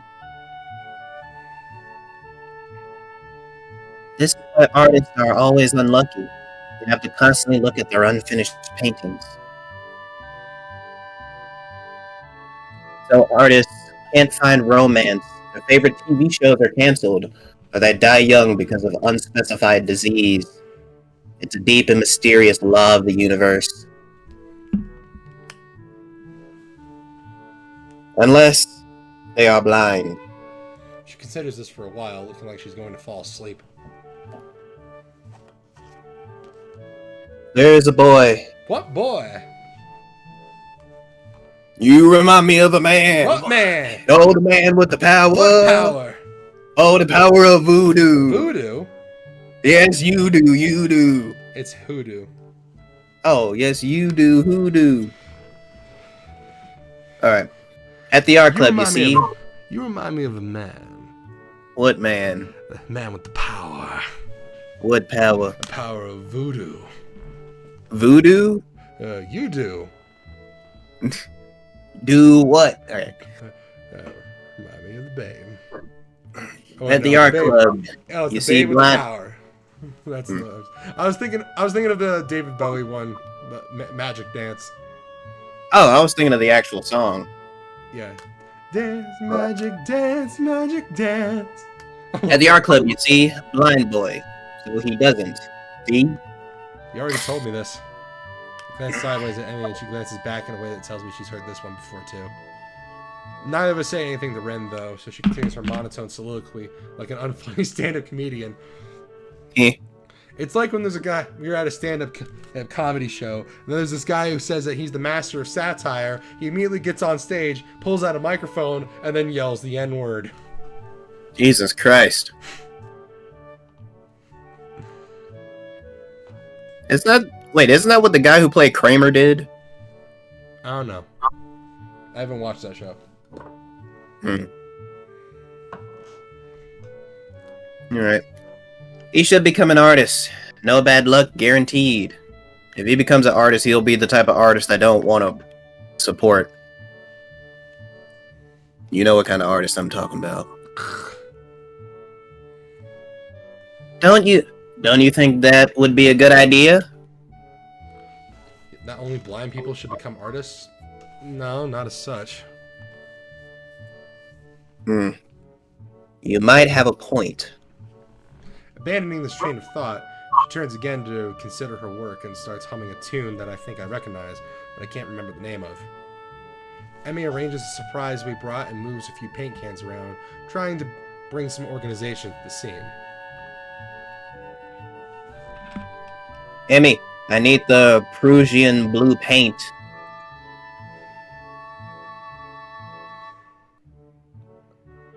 Did you not hear me? I said I need the goddamn blue paint. The Prussian kind. Get it? Which one's Prussian blue? Oh, Prussian.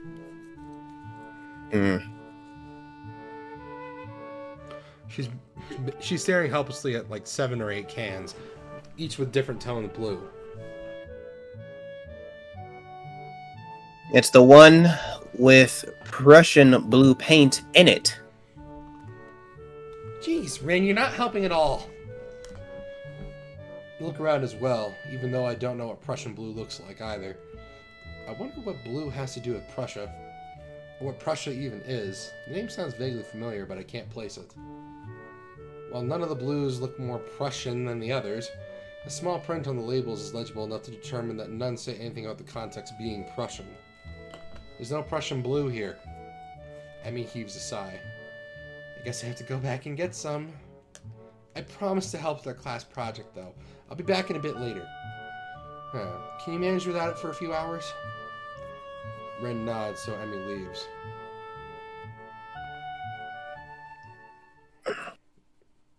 I stay because I like watching Rin paint. And because I have nothing better to do. I sit on a box and pick up today's book from my bag. Story about 3 guys drinking beer for 2 weeks straight and doing little else. I wonder which one that is. Hold on, I'm going to look that up real quick.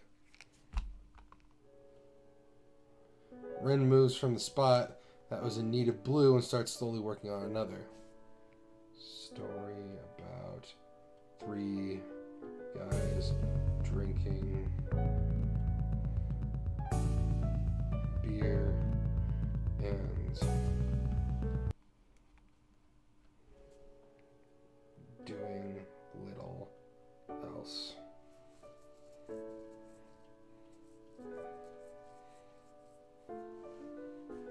Rin moves from the spot that was in need of the book and he starts working on another.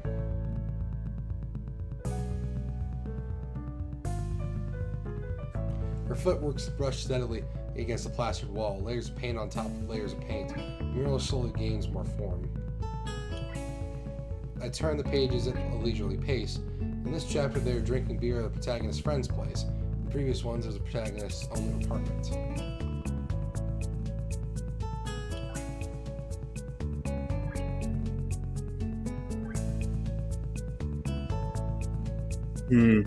Oh, it's okay.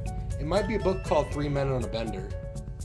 Yeah, 3 Men in a Boat, published in 1889. I've read it myself, but apparently it's just about 3 guys on a trip down a river.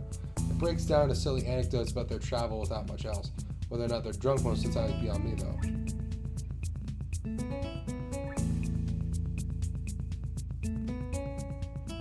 It might be. The thing is that, like, Aura, one of the writers of this game, said that it is a reference to a real book, but no one's been able to identify it so far. I mean, if you're gonna say something's a reference to something, the least you could do is say tell us what the reference is. Yeah.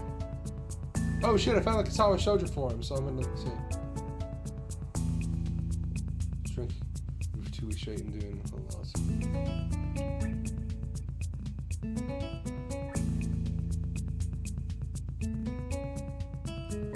Or pretty much owns the ass thread and he wrote the Rin round, didn't he?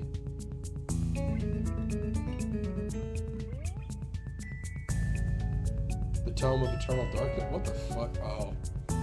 Oh, some guy trying to be funny. Oh, wait, no.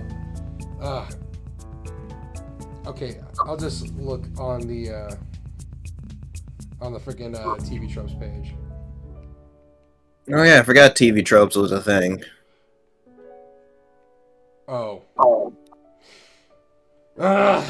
It's something. Whatever. Can't find it, can you? Nah, I can't.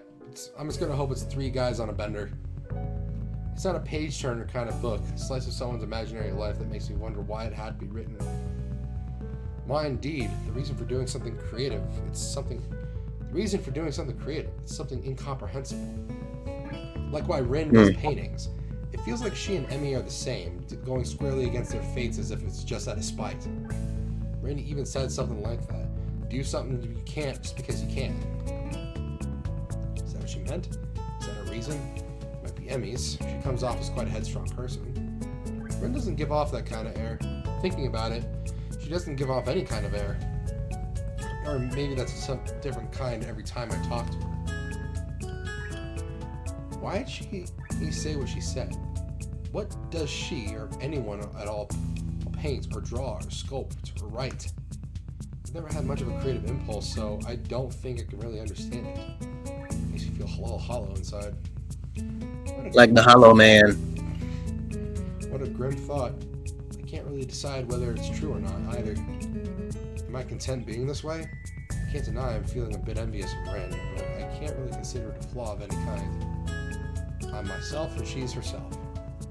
I feel it deep within, running beneath my skin. I can't help it. It's that I feel like a monster.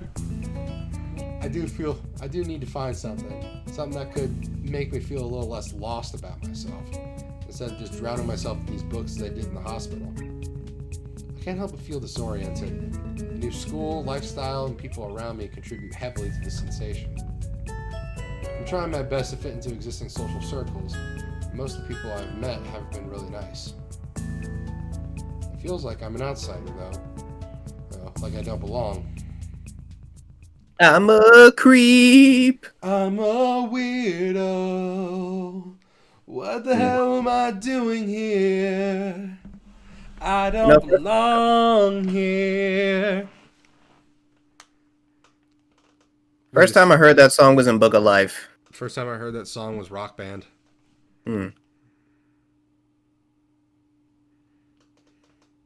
I fucking suck at rhythm games, I swear to God. That's why I haven't played Friday Night Funkin'.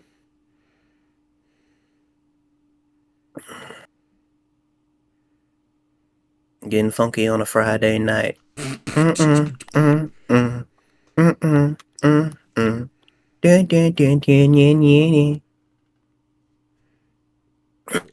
don't have a Genius page? What the fuck? I shake the feeling off, realizing I'm spacing out.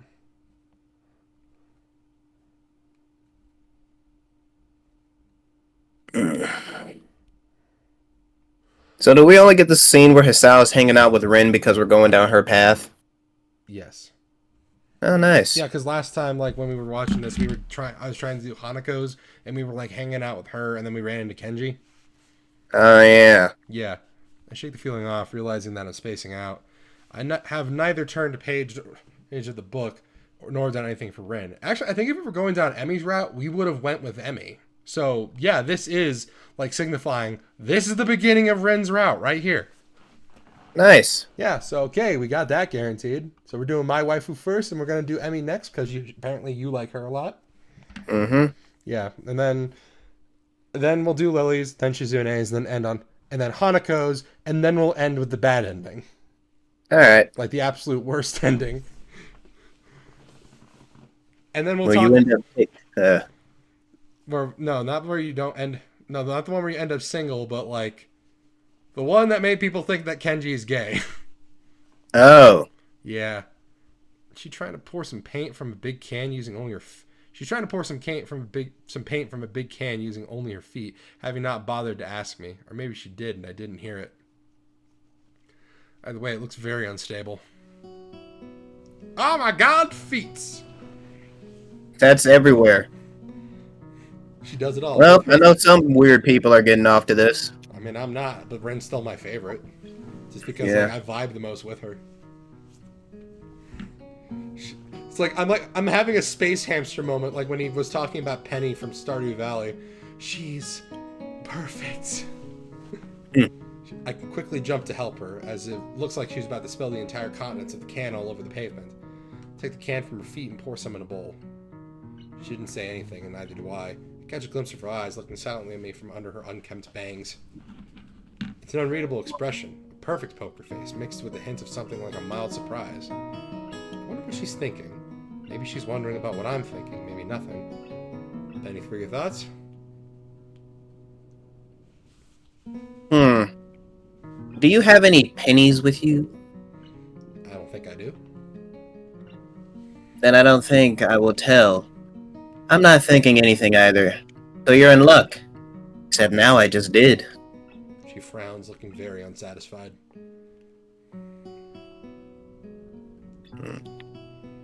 It's hard not to think about anything, but it's important. Truer words have never been spoken. Sometimes you just need to not think. Yeah. Don't think, feel. That's a fucking Bruce Lee quote, by the way. Yeah, Bruce Lee, motherfuckers. Although I first heard it from Chie from Persona 4 because she's a big-ass Bruce Lee fan. Didn't Bruce Lee die for literally having no fat in his body whatsoever? It was just pure muscle. I don't know. Oh, by the way, how's that technical difficulties picture coming? Or do you like need to pose the characters properly for that? I'm still trying to get the characters posed properly. Awesome. Guess that's a month of bad luck for me now. You should not have asked about my process. I I'm about to ask why it's important when some old guy walks up to us, looking like he has some business with Rin. What the fuck? I don't know who this is. Alright, I guess I'll voice him.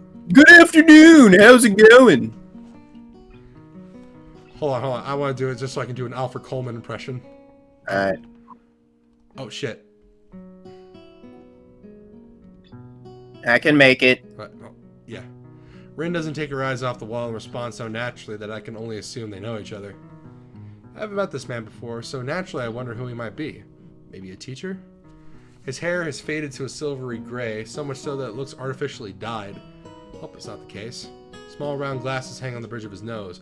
It appears he's constantly looking over the lenses rather than through them. He's studying the mural intently over said glasses. Good.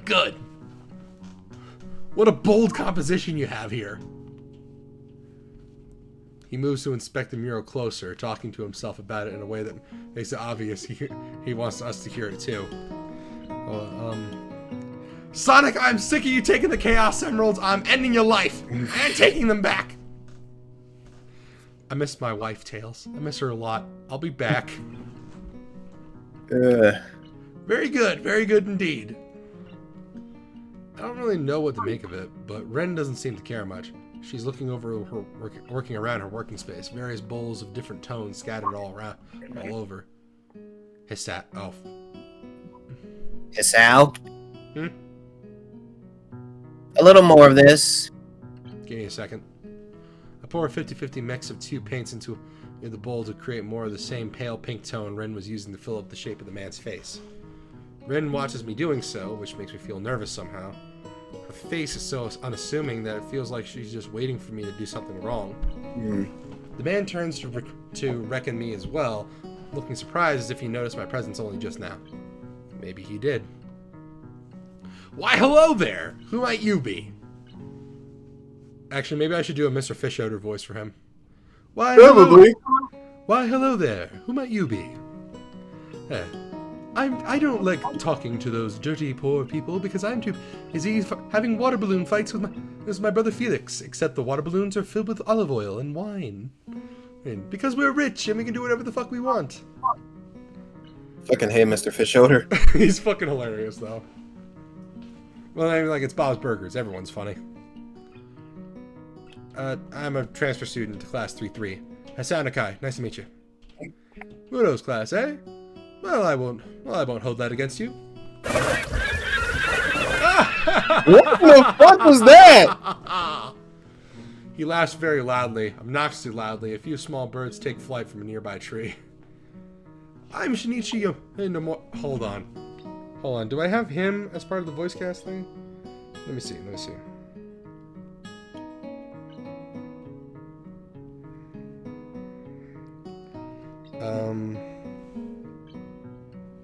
Nope, I don't have him listed. Well, you're already voicing them, so go ahead. Yeah, I'll add him to the list later. Yeah, the art teacher. So this is the art teacher. In retrospect, I should have guessed that much. He even looks like one as far as first impressions go. Yeah, this fucking pink shades, his polka dot tie, his fucking salmon pink ink blazer. He's like a chubby Mr. Fish Odor. I mean, Mr. Fish Odor is chubby though. Oh yeah. Yeah, he's got some beer belly. Yeah, how did you come to end up assisting my protege? I wish I knew. I wish I knew you wanted me. Alright. Ooh, what to do? Okay, what do we need to do? What was the last thing we need to say? I'm interested in the art. I think that one should have been obvious. I guess I'm a little interested in the art club. I blurted out, partially inadvertently, partially because I secretly already want to get with Rin, but okay. What do you mean? Nothing. Not specific. I wonder if I could come by sometime, even if it's just to observe or something. I'm thinking about that I should join some club or something, so it's in no way a premeditated move, but a vague sense of determination has really been building inside me for the past week. I want to do something. I want to belong somewhere. Might as well be the art club, my shortcomings notwithstanding. The teacher seems pleased. Well, let's just say determination can help you with a lot of things. It can even help you have a bad time. Do it, do it, do it, do it, do it, do it, do it. Oh, you want to join? Well, we always welcome new people, of course. Snares! You want to have a bad Tom? Why is it always that somebody screaming as loud as possible? Why? How does Trapello do it? I have no idea. All he has to do is scream like a friggin' loon, and then just... Ah! Club meetings are normal enough. Club meetings are normal enough. We study various aspects of the fine arts and try our hands at them as well. Or feet. He gives an embarrassed cough, but Rin doesn't seem to mind. I take a small amount of comfort from the fact that I'm not the only one with vocabulary difficulties in the school. Nomiya rebounds from his faux pas by theatrically checking the time from his huge gleaming pocket watch and slaps his forehead even more theatrically. I must really take my leave now, but if you have any questions, I'm sure Tezuka can clarify. Oh, somehow mentioning clarify and Rin in the same sentence doesn't feel right. However, I don't say as much to the teacher, since he seems to be in a hurry.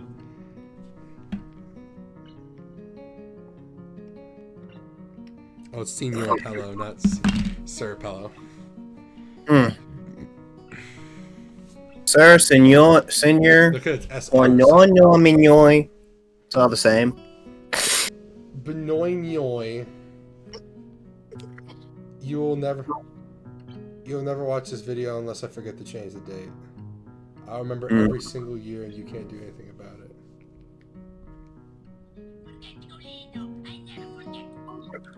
Premieres in 319 days. Nice. Never forget Gablino.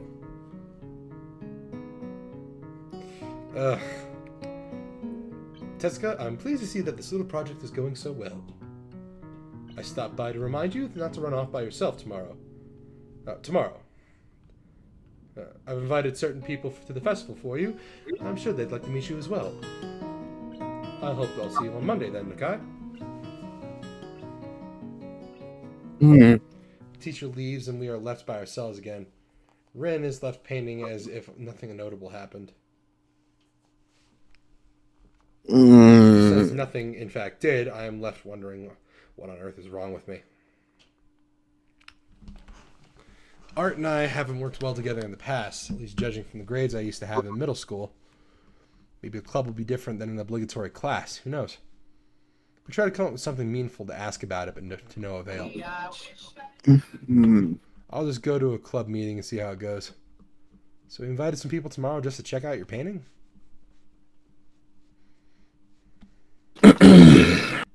He has a lot of art people friends. They like to talk about art. I think he wants me to talk about art with them. Somehow I get the feeling that you aren't too thrilled about that. Rin shrugs non-committedly, but it still gives an impression of her general displeasure at the idea of having to discuss her painting, or any painting, with other people. I don't really like talking about art. It is already a way to talk without talking, so why bother talking about it? I can understand that. It's like being bored and talking about being bored because you're bored. I'm not following you. Have you ever talked about being bored? It's pointless. It's not very exciting. All you can really say about it is, I'm so bored. I want me to wink trying to think of something meaningful to say about boredness. It was the most boring week I've ever had. It's pretty fitting, don't you think? Rin gives me a look, a laconic kind, that looks like it doesn't mean anything, but it does. Anyway, I don't know. I guess I just rarely can come up with anything to say about art. I mean, like this one you're doing right now. I have no idea what to think about it, except that it looks nice. What's this painting about? It's not about anything at all. It's what I'd like to say, so I did.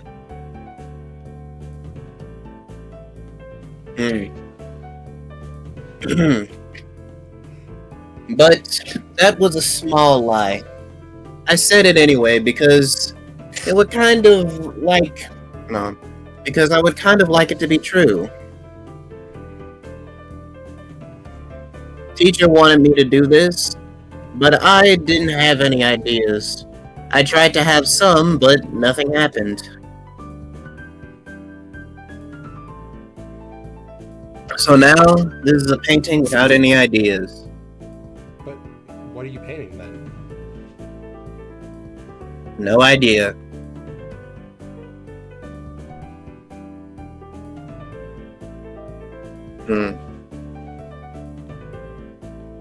Come to think of it, I think I'll call this no idea.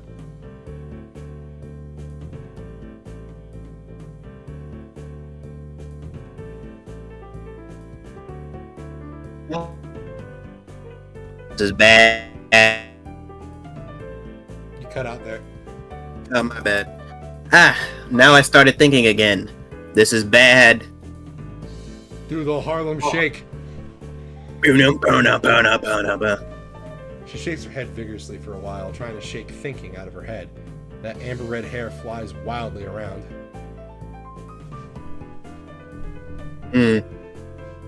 This is why I had Emi help me. She makes it easy to not think about anything.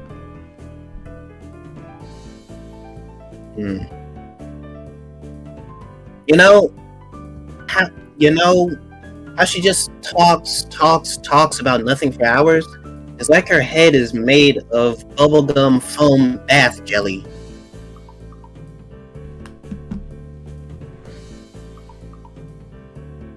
You are kind of the same, but not really.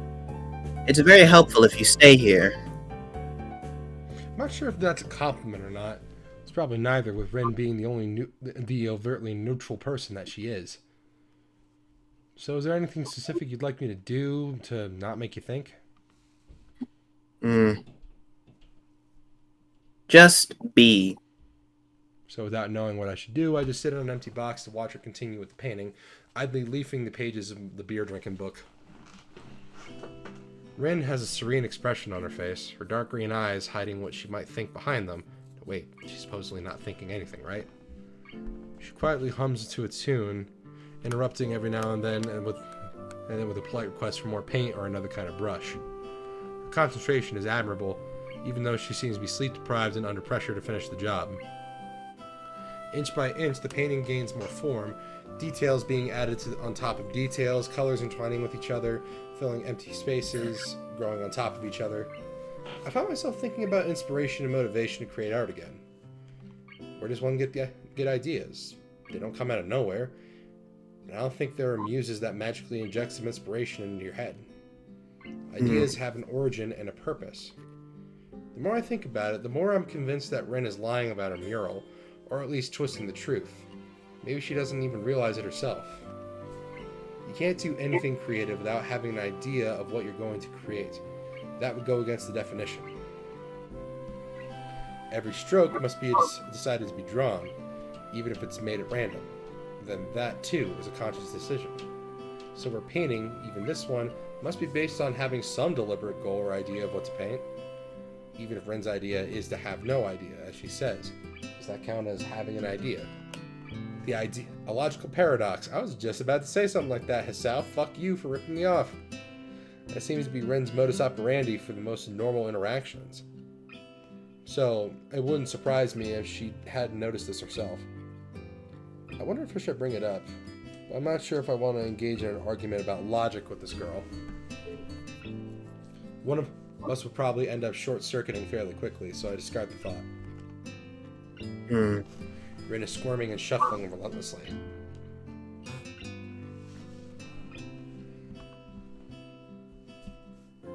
Even her usual blank facade breaks occasionally into pretty difficult-looking expressions. The kind that one doesn't just come up with accidentally. Everything alright? Yes. No. My back started hurting again. This painting is too big after all, And it's hard to paint in this position. Okay, easy solution. Have her lie down, then have Hisao try to make her curl back up. It's like he holds the front of her legs, and then just tries to make her curl into a C shape. Have her crack her back. Easy as that. You want to take a break? After I finish this part. Of course, she doesn't take a break. I don't bring it up again because that would be completely and utterly pointless. Rin continues her work and I stay with her. I like to watch her paint, and I'm going to be a member of the same club she is in now. When she declares the mural to be finished, it's already so dark I have no idea how she can tell. There's no celebration, no general sense of a job well done. Just tired and laconic. I'm done. And then we both go to sleep.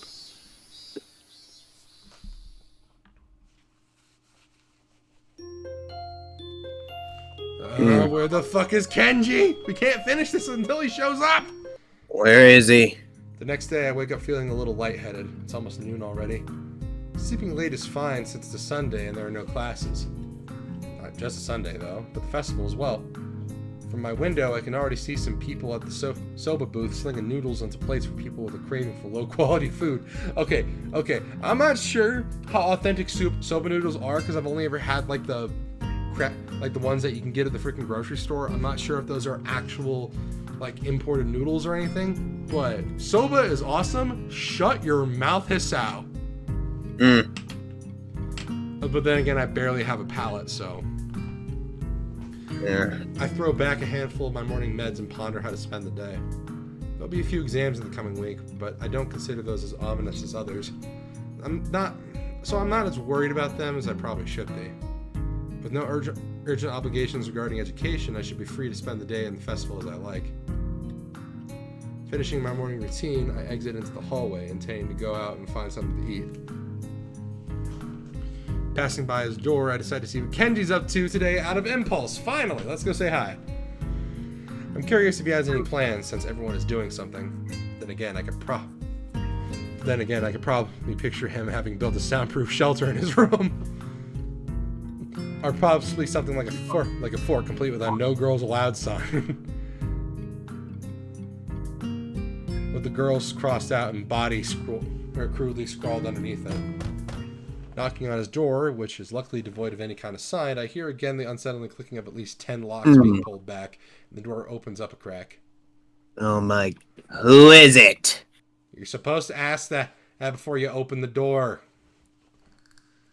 Oh, it's you. Damn, it's early. It's not really that early. What is it, man? I'm supposed to be asleep till 3 p.m. Nothing. I'm just gonna ask what you're gonna do today. Half the school is out there already. Out where? Why? What? What's that? Is today special? Why are they there? Who are? When are? What is? When am I? I can hear them. It's loud. Don't tell me. Has the invasion begun? Are the women attacking? He suddenly looks more alarmed. What day is it, man? Yeah, I guess you can't see those big wooden... I guess you can't see the big wooden booths outside and people selling stuff. What the hell are you talking about? I have my curtains closed at all times to thwart the snipers. The women who are going to inject me with their hormone replacement nanobots. They're gonna give me ginormous G-sized tits and turn my dick into a vagina. It's the festival. You know that, right? Oh shit, that's the day? God damn. Damn it. I can't believe I forgot. I don't have my fort finished yet. This is bad. This is gonna be very bad. It's good you told me this, man. This is going to be a bad day. Why? Oh man, they're gonna be everywhere. The people outside my window. Socializing. Kenji rubs his temples nervously, suddenly looking very ill.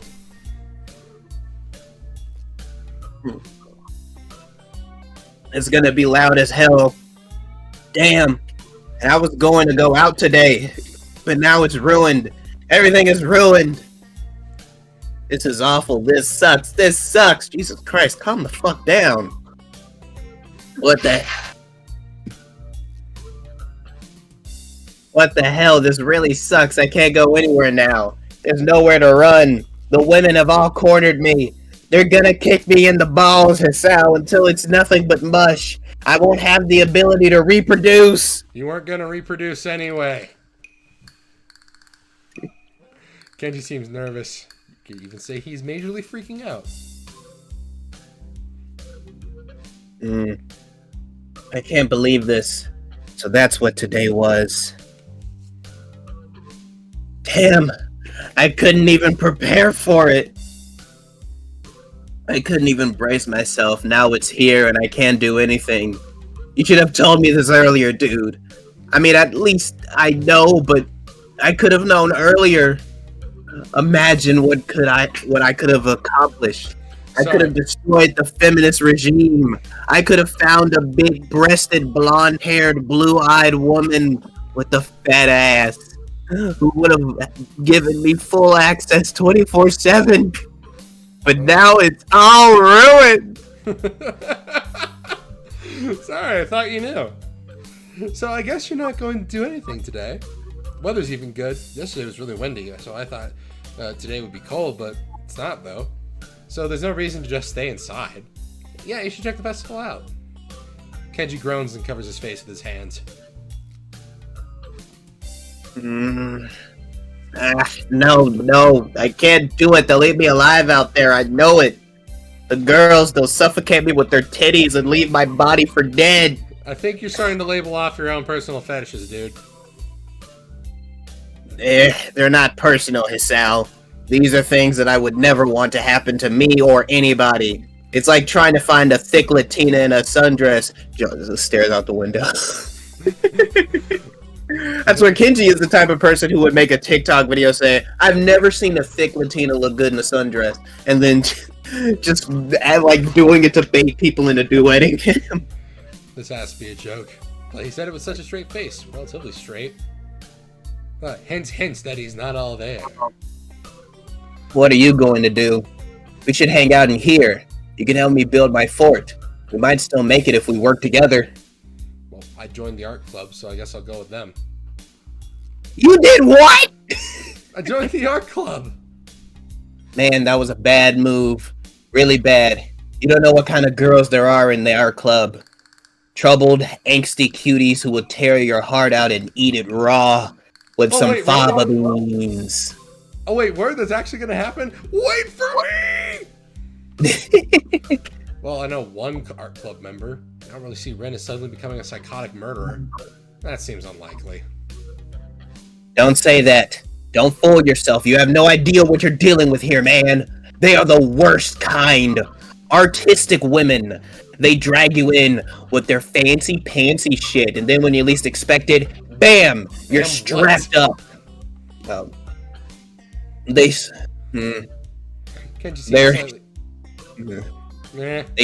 you up. They put you in they strap you up with multicolored thongs. I don't know. I was trying to think of something, but you cut me off before I could go in a random train of thought. I think we're just ranting a little too much. I think Kenji's doing enough ranting for the both of us. Alright, fine. Kenji seems slightly phased at my skepticism, but no less loony. It won't matter. Tread carefully, man. Tread carefully. He fingers his scarf nervously, faster and faster, like he's trying to start a fire. Then slowly begins fingers the scarf? I'm guessing it's supposed to be rubbing? I don't know. Like he's like taking his index and his thumb and he's like just kind of going back and forth with it. Yeah, like he's not just doing he's not doing a fingering gesture and like, giving his scarf a happy ending. Oh god. Then slowly begins to calm down once the panic attack finished is running its course. I'm going to have to find some place to hide in, a safe haven, and then knock the lights out of myself so that I don't have to experience this horrible, horrible day. I have the perfect thing for that. I must prepare now! You're not going to find out what that is until his route, like his bad ending route. Oh my god, what is he gonna fucking prank all the girls or some shit? Nah, he just bought himself a big ass bottle of whiskey and got some pretzels. Wow. Yeah, he's gonna get plastered today. Jesus Christ. Ugh. Don't go to the festival. Okay. They'll drain you of your manhood and your will to live. Later, dude. The door slowly closes with a low creak, and I don't know what to feel about what Kenji just said. What the fuck was that? Happy above the crowd greets me as I push myself through the main door and step outside. School grounds were transformed into festival grounds over yesterday this morning. Colorful stands line at the main walkways from the main entrance of the school building. Some people are still carrying stuff to and fro. But most counters are relaxed students who look like they're good to go.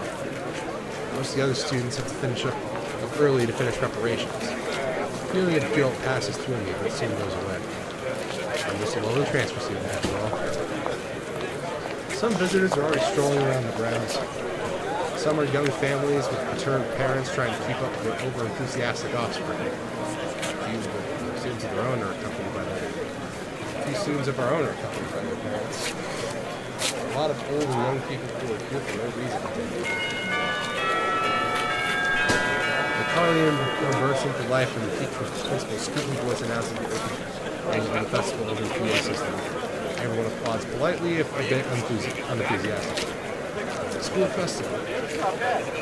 We didn't really have festivals at my high school. It was kind of old-fashioned, especially considering the school I came from, but it's still somewhat exciting. The day off feels sweet after the first week of hard work, despite me lying on the hospital bed for 4 months prior to this. I recall even wishing I could go to math lessons during my stay in the hospital. I can't remember the program for the festival, even though Mutou went through it during class the same day.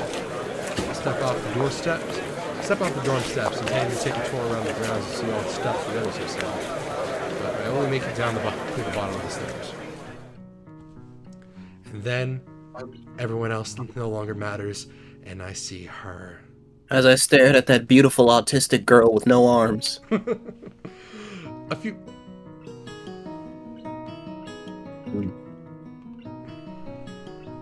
You're really just trying to learn the music of everything, ain't you? No, I mean, like, I'm looking at this mural here. Huh. Air guitar. A few people are studying Ren's mural on the wall, while the artist herself is lounging on the sidelines, leaning against the wall, looking extremely bored and mildly under the weather. Good morning. Hello? How's it going?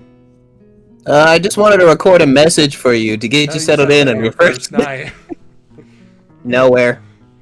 Well, if you're hearing this, then chances are you made a really poor career choice.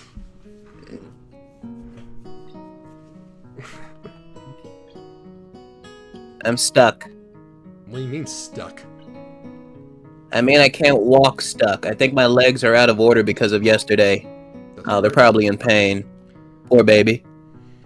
It's hard to say, maybe. I want to be... Is there going to be an image of Hisao carrying her bridal style? Oh, that'd be so cute.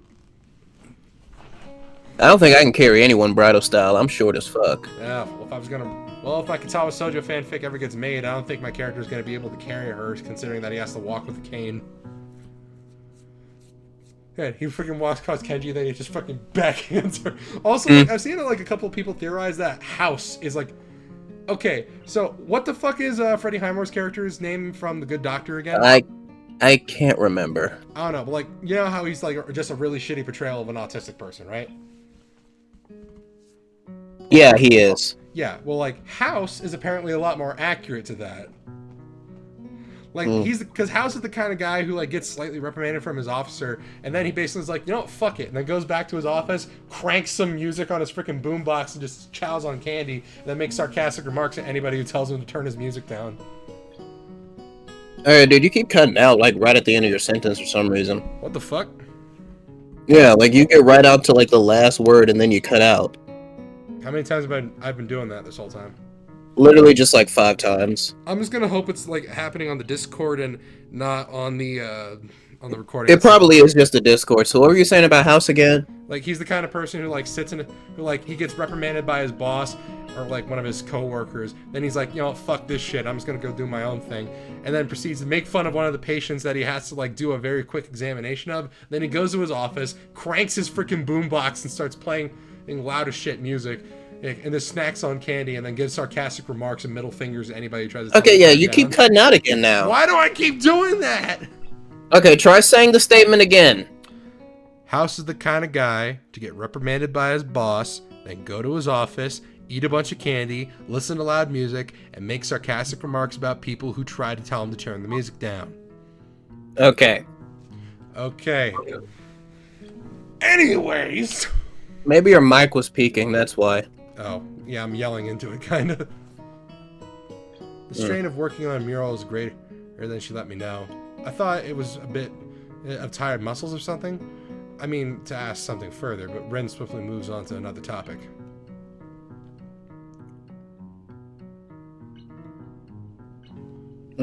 Teacher's friends came by. Then they headed into town for lunch and asked me to go. It was a good thing my legs hurt so much. Well, you're stuck sitting here. That's not good. I'll just wait till I can walk again. It should be either sooner or later, if you think about it for a while. Teacher was happy that I finished the mural. You should be.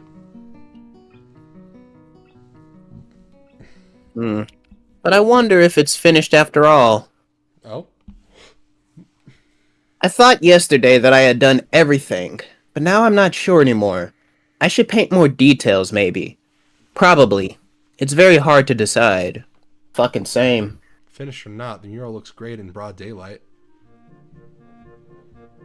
Various human body parts repeated all over and over while wildly mutating, mostly disfigured variety are the main element. They're rough looking, as if thoughtlessly placed and rudimentarily painted. But a great deal of thought and care went into each and every one of them. Does this one have a frog growing out of his head? Hey, look, it's a goldfish. Oh! Oh, let's hope we don't have to censor this one. What's that?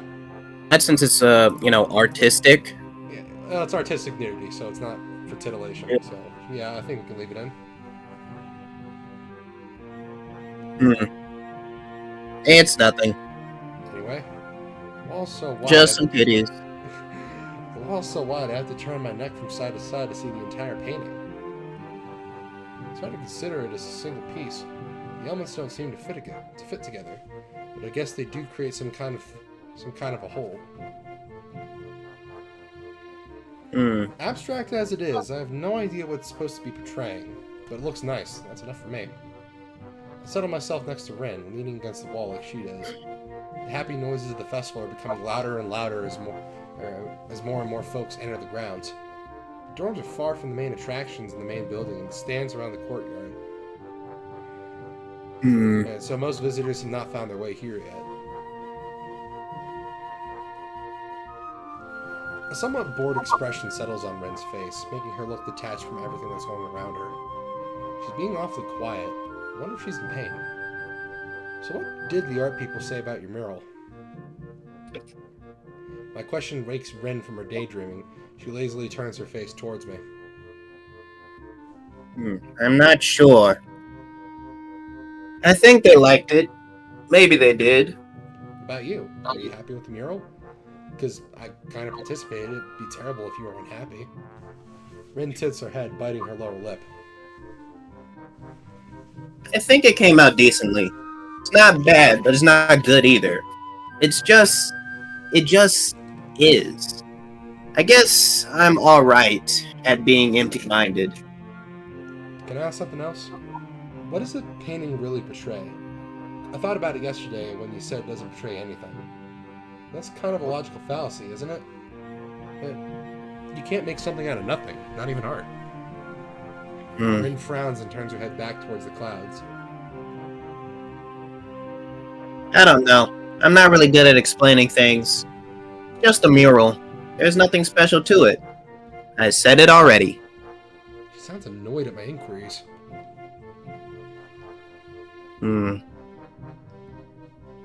I didn't know what I'd paint, so I decided to paint just a mural.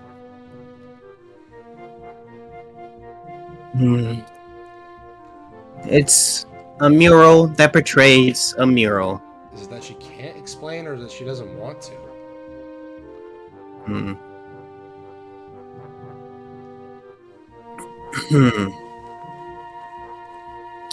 No, wait. I just thought up a better way of saying it. It portrays itself.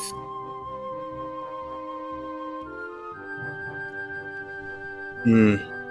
So, its muralness is at the maximum, at least as far as I can do. So if you think it has some meaning, I think that's the same as this one has. That makes no sense. Sure it fucking does. Meaning, I feel the corners of my mouth turning upwards into a smile that's just a tiny bit bothered. Oh, so that's the whole thing. Nice. I wonder if someone made like a real depiction of this. Maybe. Josh, I have an idea. What? Let's try making this. You want to try making this? Yeah, but we're gonna spray paint it. On the side of a bridge. Huh. I've never understood art in the deepest meaning of the word. I get the basics, how art is supposed to only be a means for exchanging ideas and thoughts. I've never learned how I should interpret a piece of art, to somehow divine what the artist intends to say through it. I know it's not any special skill, but somehow my brain can never connect art with something else that I want to see than what I see. All I see is a mural. I can admire the technical skill. After all, even I know the difference between bad art and mediocre art and good art. But that's as far as I can go. So don't ask me about meanings, Rin. Her reply sure made me reluctant to ask her about it any further. So what are you doing when you get on your feet?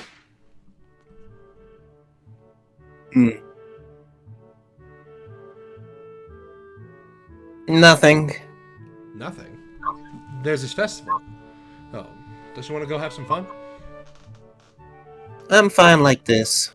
You don't like socializing much, do you? I think I'm arguing more for her than for myself at this point. It's not that I'm particularly thrilled about the festival either, just a bit curious to see what it's like, and that's about it. Her answer is unsurprising.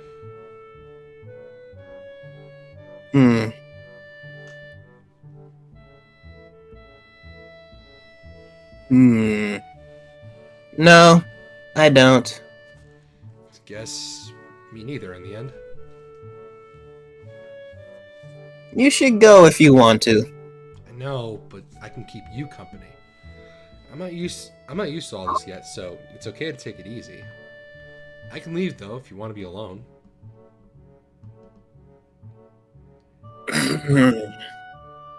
I like it if you are here. We circle around each other with words, but eventually end up somewhere. Her saying that makes me feel oddly happy, so I stay. Her presence is something I like too. The odd, warm aura of serenity that she seems to emanate makes it comfortable to be silent. I really like that. We watch people walk by, the two of us silent. Everyone else is chattering happily among themselves. The students are leading their families to the dorms to show their rooms. They pass us and the mural, maybe glance at it once or twice. I pay less attention to them and more to my companion. Just trying to figure out a way past her, and trying to figure my way past her cryptic, unreadable wall of a face. Rin's eyes flicker relentlessly from one person to another as they walk by. She's waiting for people to stop at the mural, maybe secretly hoping someone would comment on it. I don't think anyone would assume that she was the artist. We're just sitting here like a pair of hobos, after all. And she doesn't even have hands. I wonder if it's even in Rin's style to fish for compliments. She seems so aloof. More people walk by, some of them pointing their fingers at the mural, exchanging words I can't make out. Someone drops a snow cone on her shoe. Too bad for him. Everyone seems to like it. I suggested tentatively, throwing a topic in the stale summer air separating us. Rin doesn't answer right away, but by now I'm mostly used to her occasional slowness when she must talk. It's like she takes great care picking her words, which is really unbelievable when you consider the jumble that comes out of her mouth.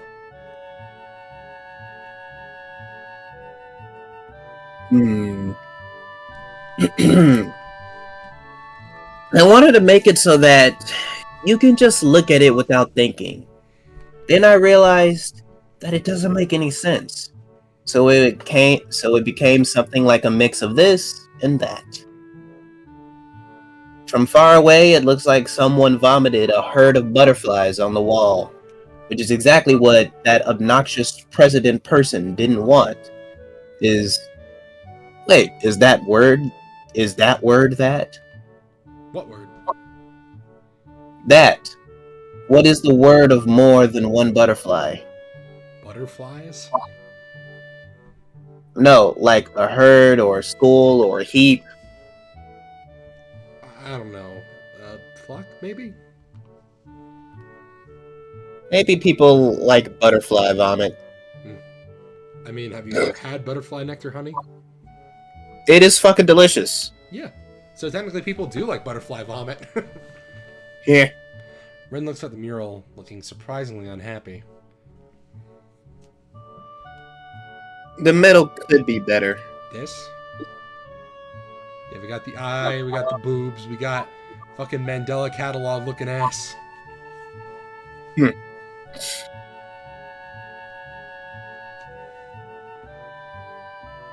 Usually I like in-betweens. But this was a pain in my butt. Not literally, of course. Then again, I did get that too. I guess it was literal after all. Don't be so critical of yourself. She looks at me funnily, but shuts up. At about this point, I was starting to think if I should really leave or do something more constructive with my Sunday. This is the pinnacle of social failure. A whole free day, a festival right outside my doorstep, and what do? Sit here with Rin, two bystanders with nothing to do except think about what a pity it is to just be a bystander. Even realizing how pitiful it is, I don't do anything. I don't stand up and take off for a day of fun.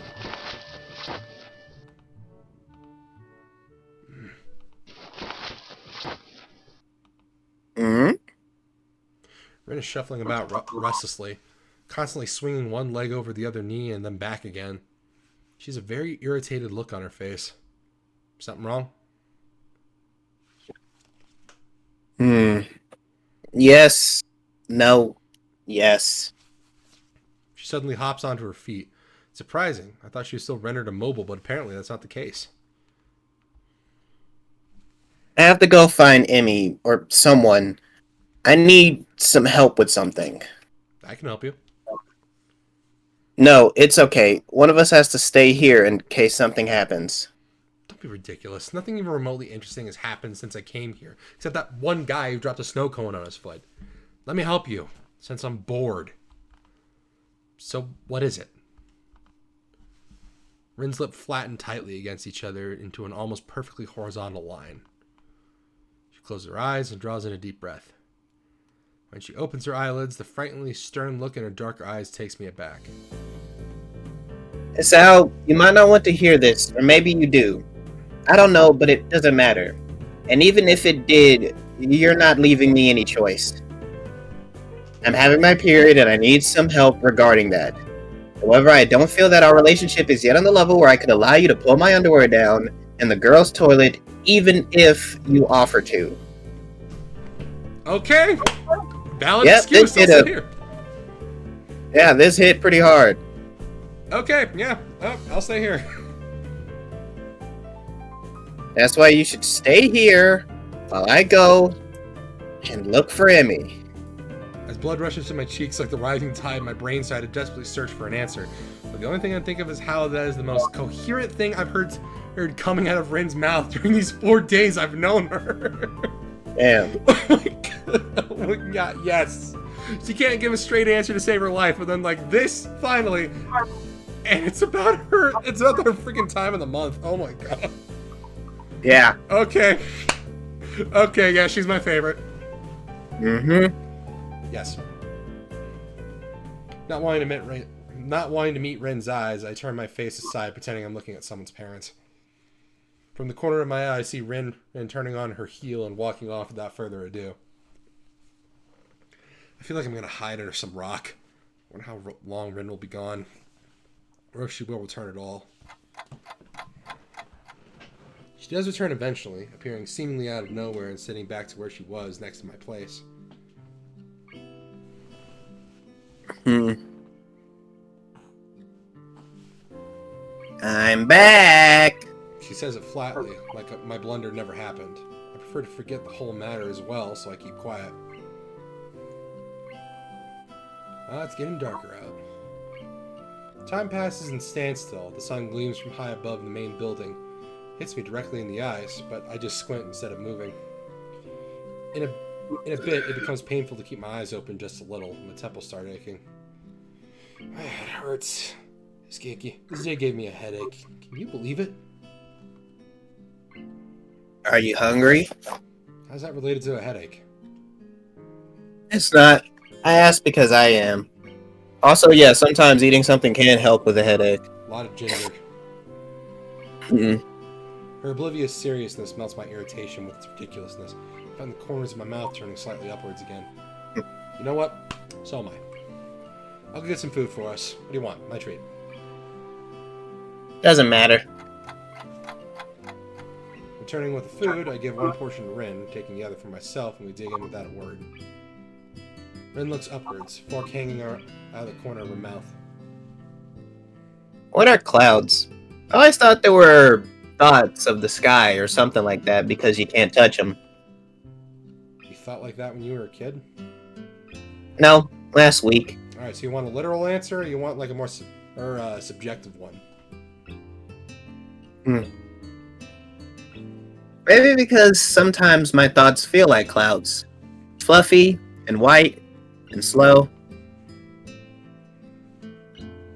Like the sky was in my mind. Like my mind was the sky. The sky of your mind? Close your eyes and think of sky. You won't be able to think of anything else until you stop. You know, I used to have that same thought when I was in middle school, and then I found out that Sky was kind of an asshole. And then it turns out that he started abusing his girlfriend. Oh boy. Yeah, why do all the Minecraft YouTubers have to be assholes? Ugh, we can't have anything nice. Fucking sucks. Yeah. Except Dan and Stampy, they're alright. Yep. I try. It works. Magic. Opening my eyes, I see Rin studying me with her eyes.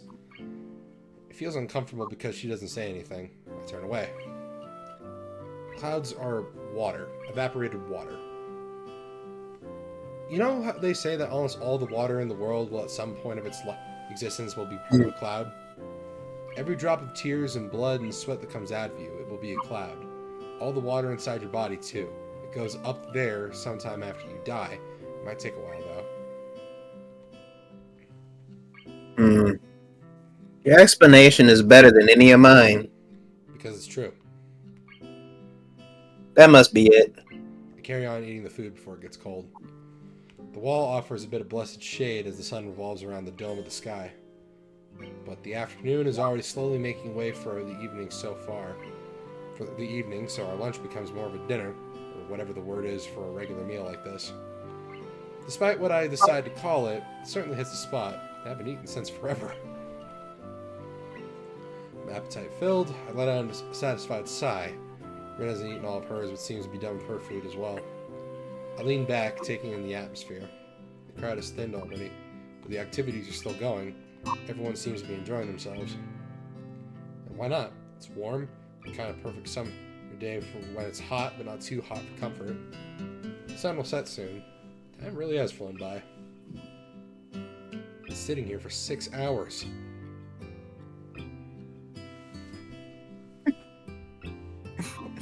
Yes, we have. Do you want to do something else now? Do want to go and watch a movie?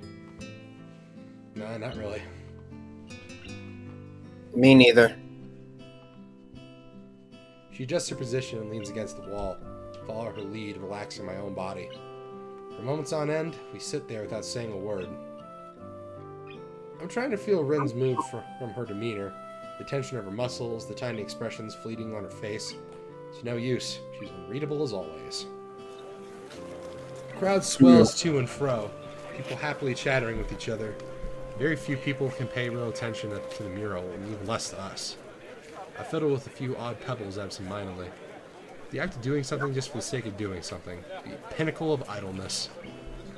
Inch by inch, the sun creeps lower and lower towards the tree line, changing the color of the sky close to the horizon from golden yellow to orange and red as the moment of sunset draws near. I feel like my stomach is filled with lead after eating so heavily, and the brick wall feels surprisingly comfortable against my back. I try to fight against the drowsy feeling that is overwhelming me, but to no avail.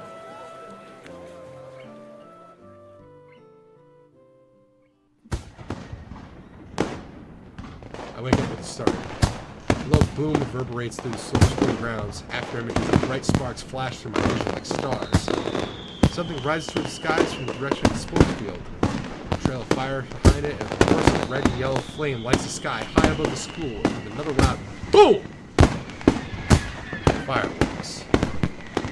A sudden flash of light against the canvas of the night sky awakens me and realize it's actually dark already. How long did I sleep? I feel groggy and I can't feel my right arm. When I attempt to flex it, I realize why. Rin is leaning heavily against my shoulder, just falling on my lap.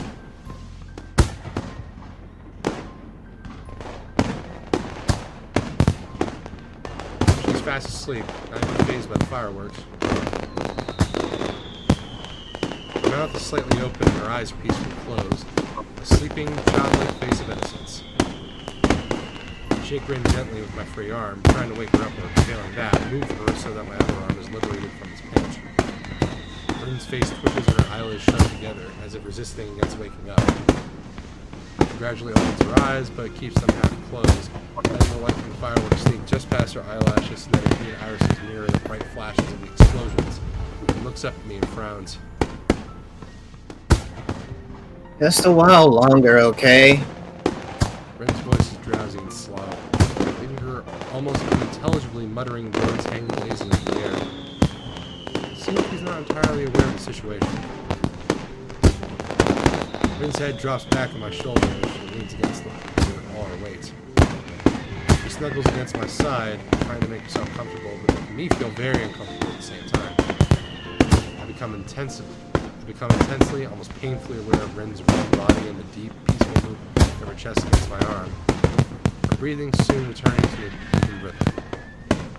I can't help admiring her gift for sleeping, or the ease of mind of hers to use someone else, as she is known for less than a week as a pillow.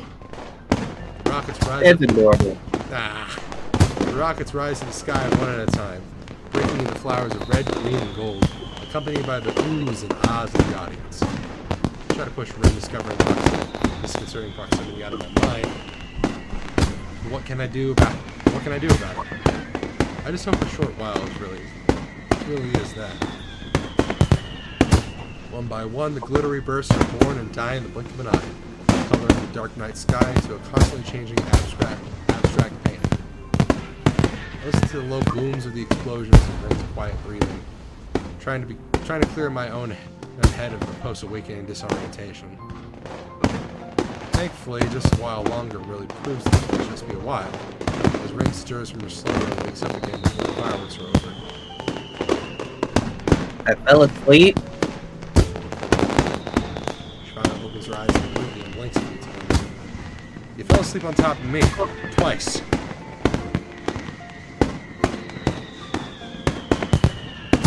Yeah. You didn't like it? Despite the inconclusive stammering, Rin sits upright, drawing herself away from me. You are heavy. That's a lie. She weighs next to nothing. But I have to get a jab back at her, even if it's under the belt. The mock protest fails to draw any reaction from Rin's attention, and is drawn up against the flashes of the fireworks.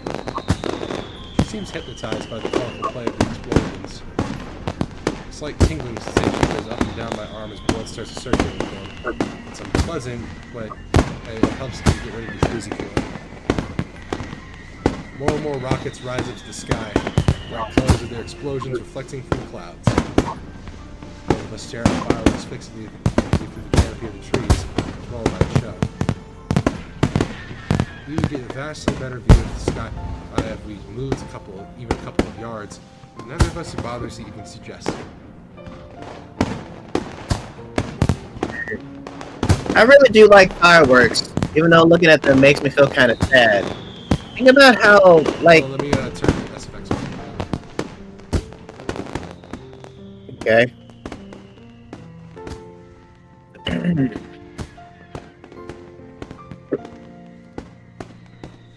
I really do like fireworks, even though looking at them makes me feel kind of sad. I think it's like they want you to look at them so bad, so they're loud and bright. But when someone looks, they're already gone. It's like they were not even real. They are real. I can tell you that. All this is real, you know? Think about it. Nothing really lasts for long. There's somebody like, even something like my life or yours, just the blink of an eye and the history of everything. Like one of those rockets. Poof, we're gone. But we're here, aren't we?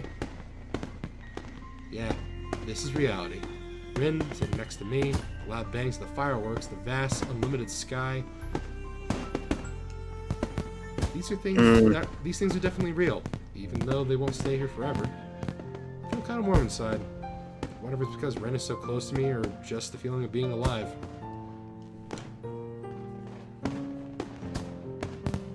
I don't really know what I should say next. It's alright. Maybe I'm just talking to myself. You know, fireworks are pretty, but in the end, isn't it somehow silly to spend so much money on a fraction of a second worth of pretty sparkles? Rin rips her gaze off the still ongoing spectacle and leans backwards, looking at me with a repulsed face. Wow, I never expected you to be such a cynic. Cynic is a pretty harsh word. Rather than that, I think of myself as a realist.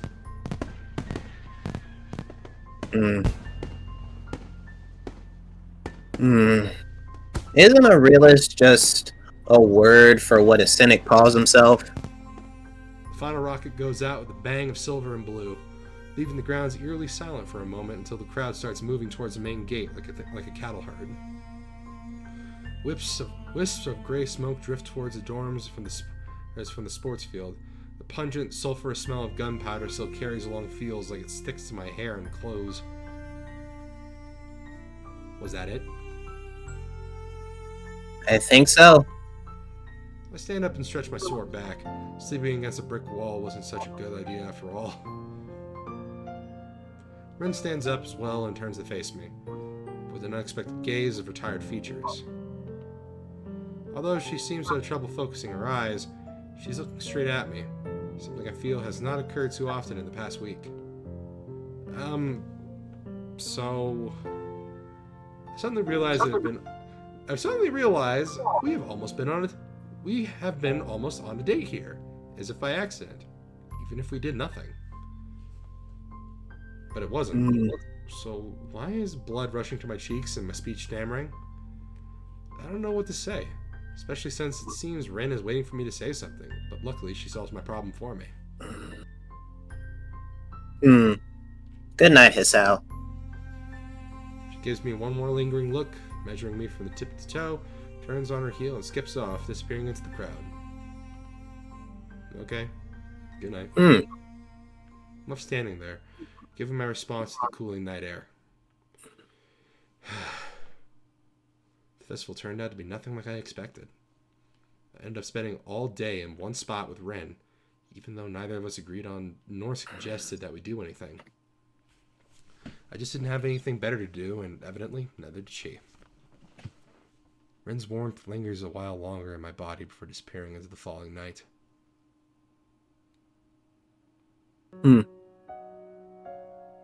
What's this?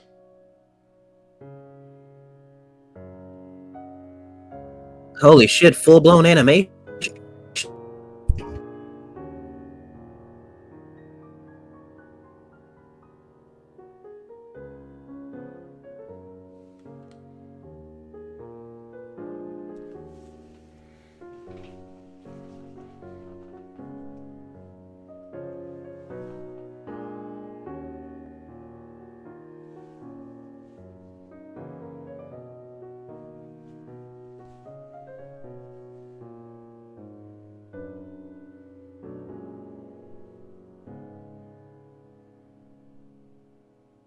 Act 2. Disconnect. Well, damn. Looks like we made some progress, even though I interrupted several fucking times because of my little brother. Yeah. Don't worry, I can cut that stuff out. Dude, I fucking felt something there. Holy shit. It's called emotion. I thought I wasn't supposed to have that. Anyways, we've been at this for damn near over 3 hours, so yeah, we're just look at that! Look at that!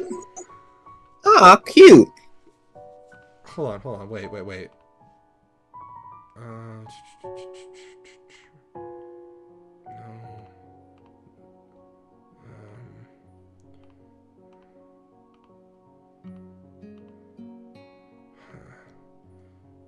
Library? This is where we're getting to. Alright, so. And there's still a couple of scenes that we're still missing because we only went down one. And, like, even in the first act, before you settle on a route, it can still go a bunch of different ways. Huh. So, yeah, that's kind of gonna be it for now. That's a lot of content. Jeez. This is gonna be a pain in the ass. Okay, yeah, that's everything. So, thank you so much for joining us on today's episode. Holy shit, that was... I think my heart... Sorry that I made it hell. Yeah, that freaking animation made my heart skip a beat, dude. That was so freaking... Like, I don't know if it was, like, cute or sad, but, like, geez, that... I fucking felt something there. I'm gonna need to watch it a couple times. So, yeah. Join us next time where we finally get it settled into Rin's route. Hope to see you there. Yep. Take care. Bye, guys. Oh man, did you see the picture I sent? The ending of Young Sheldon was fucking crazy.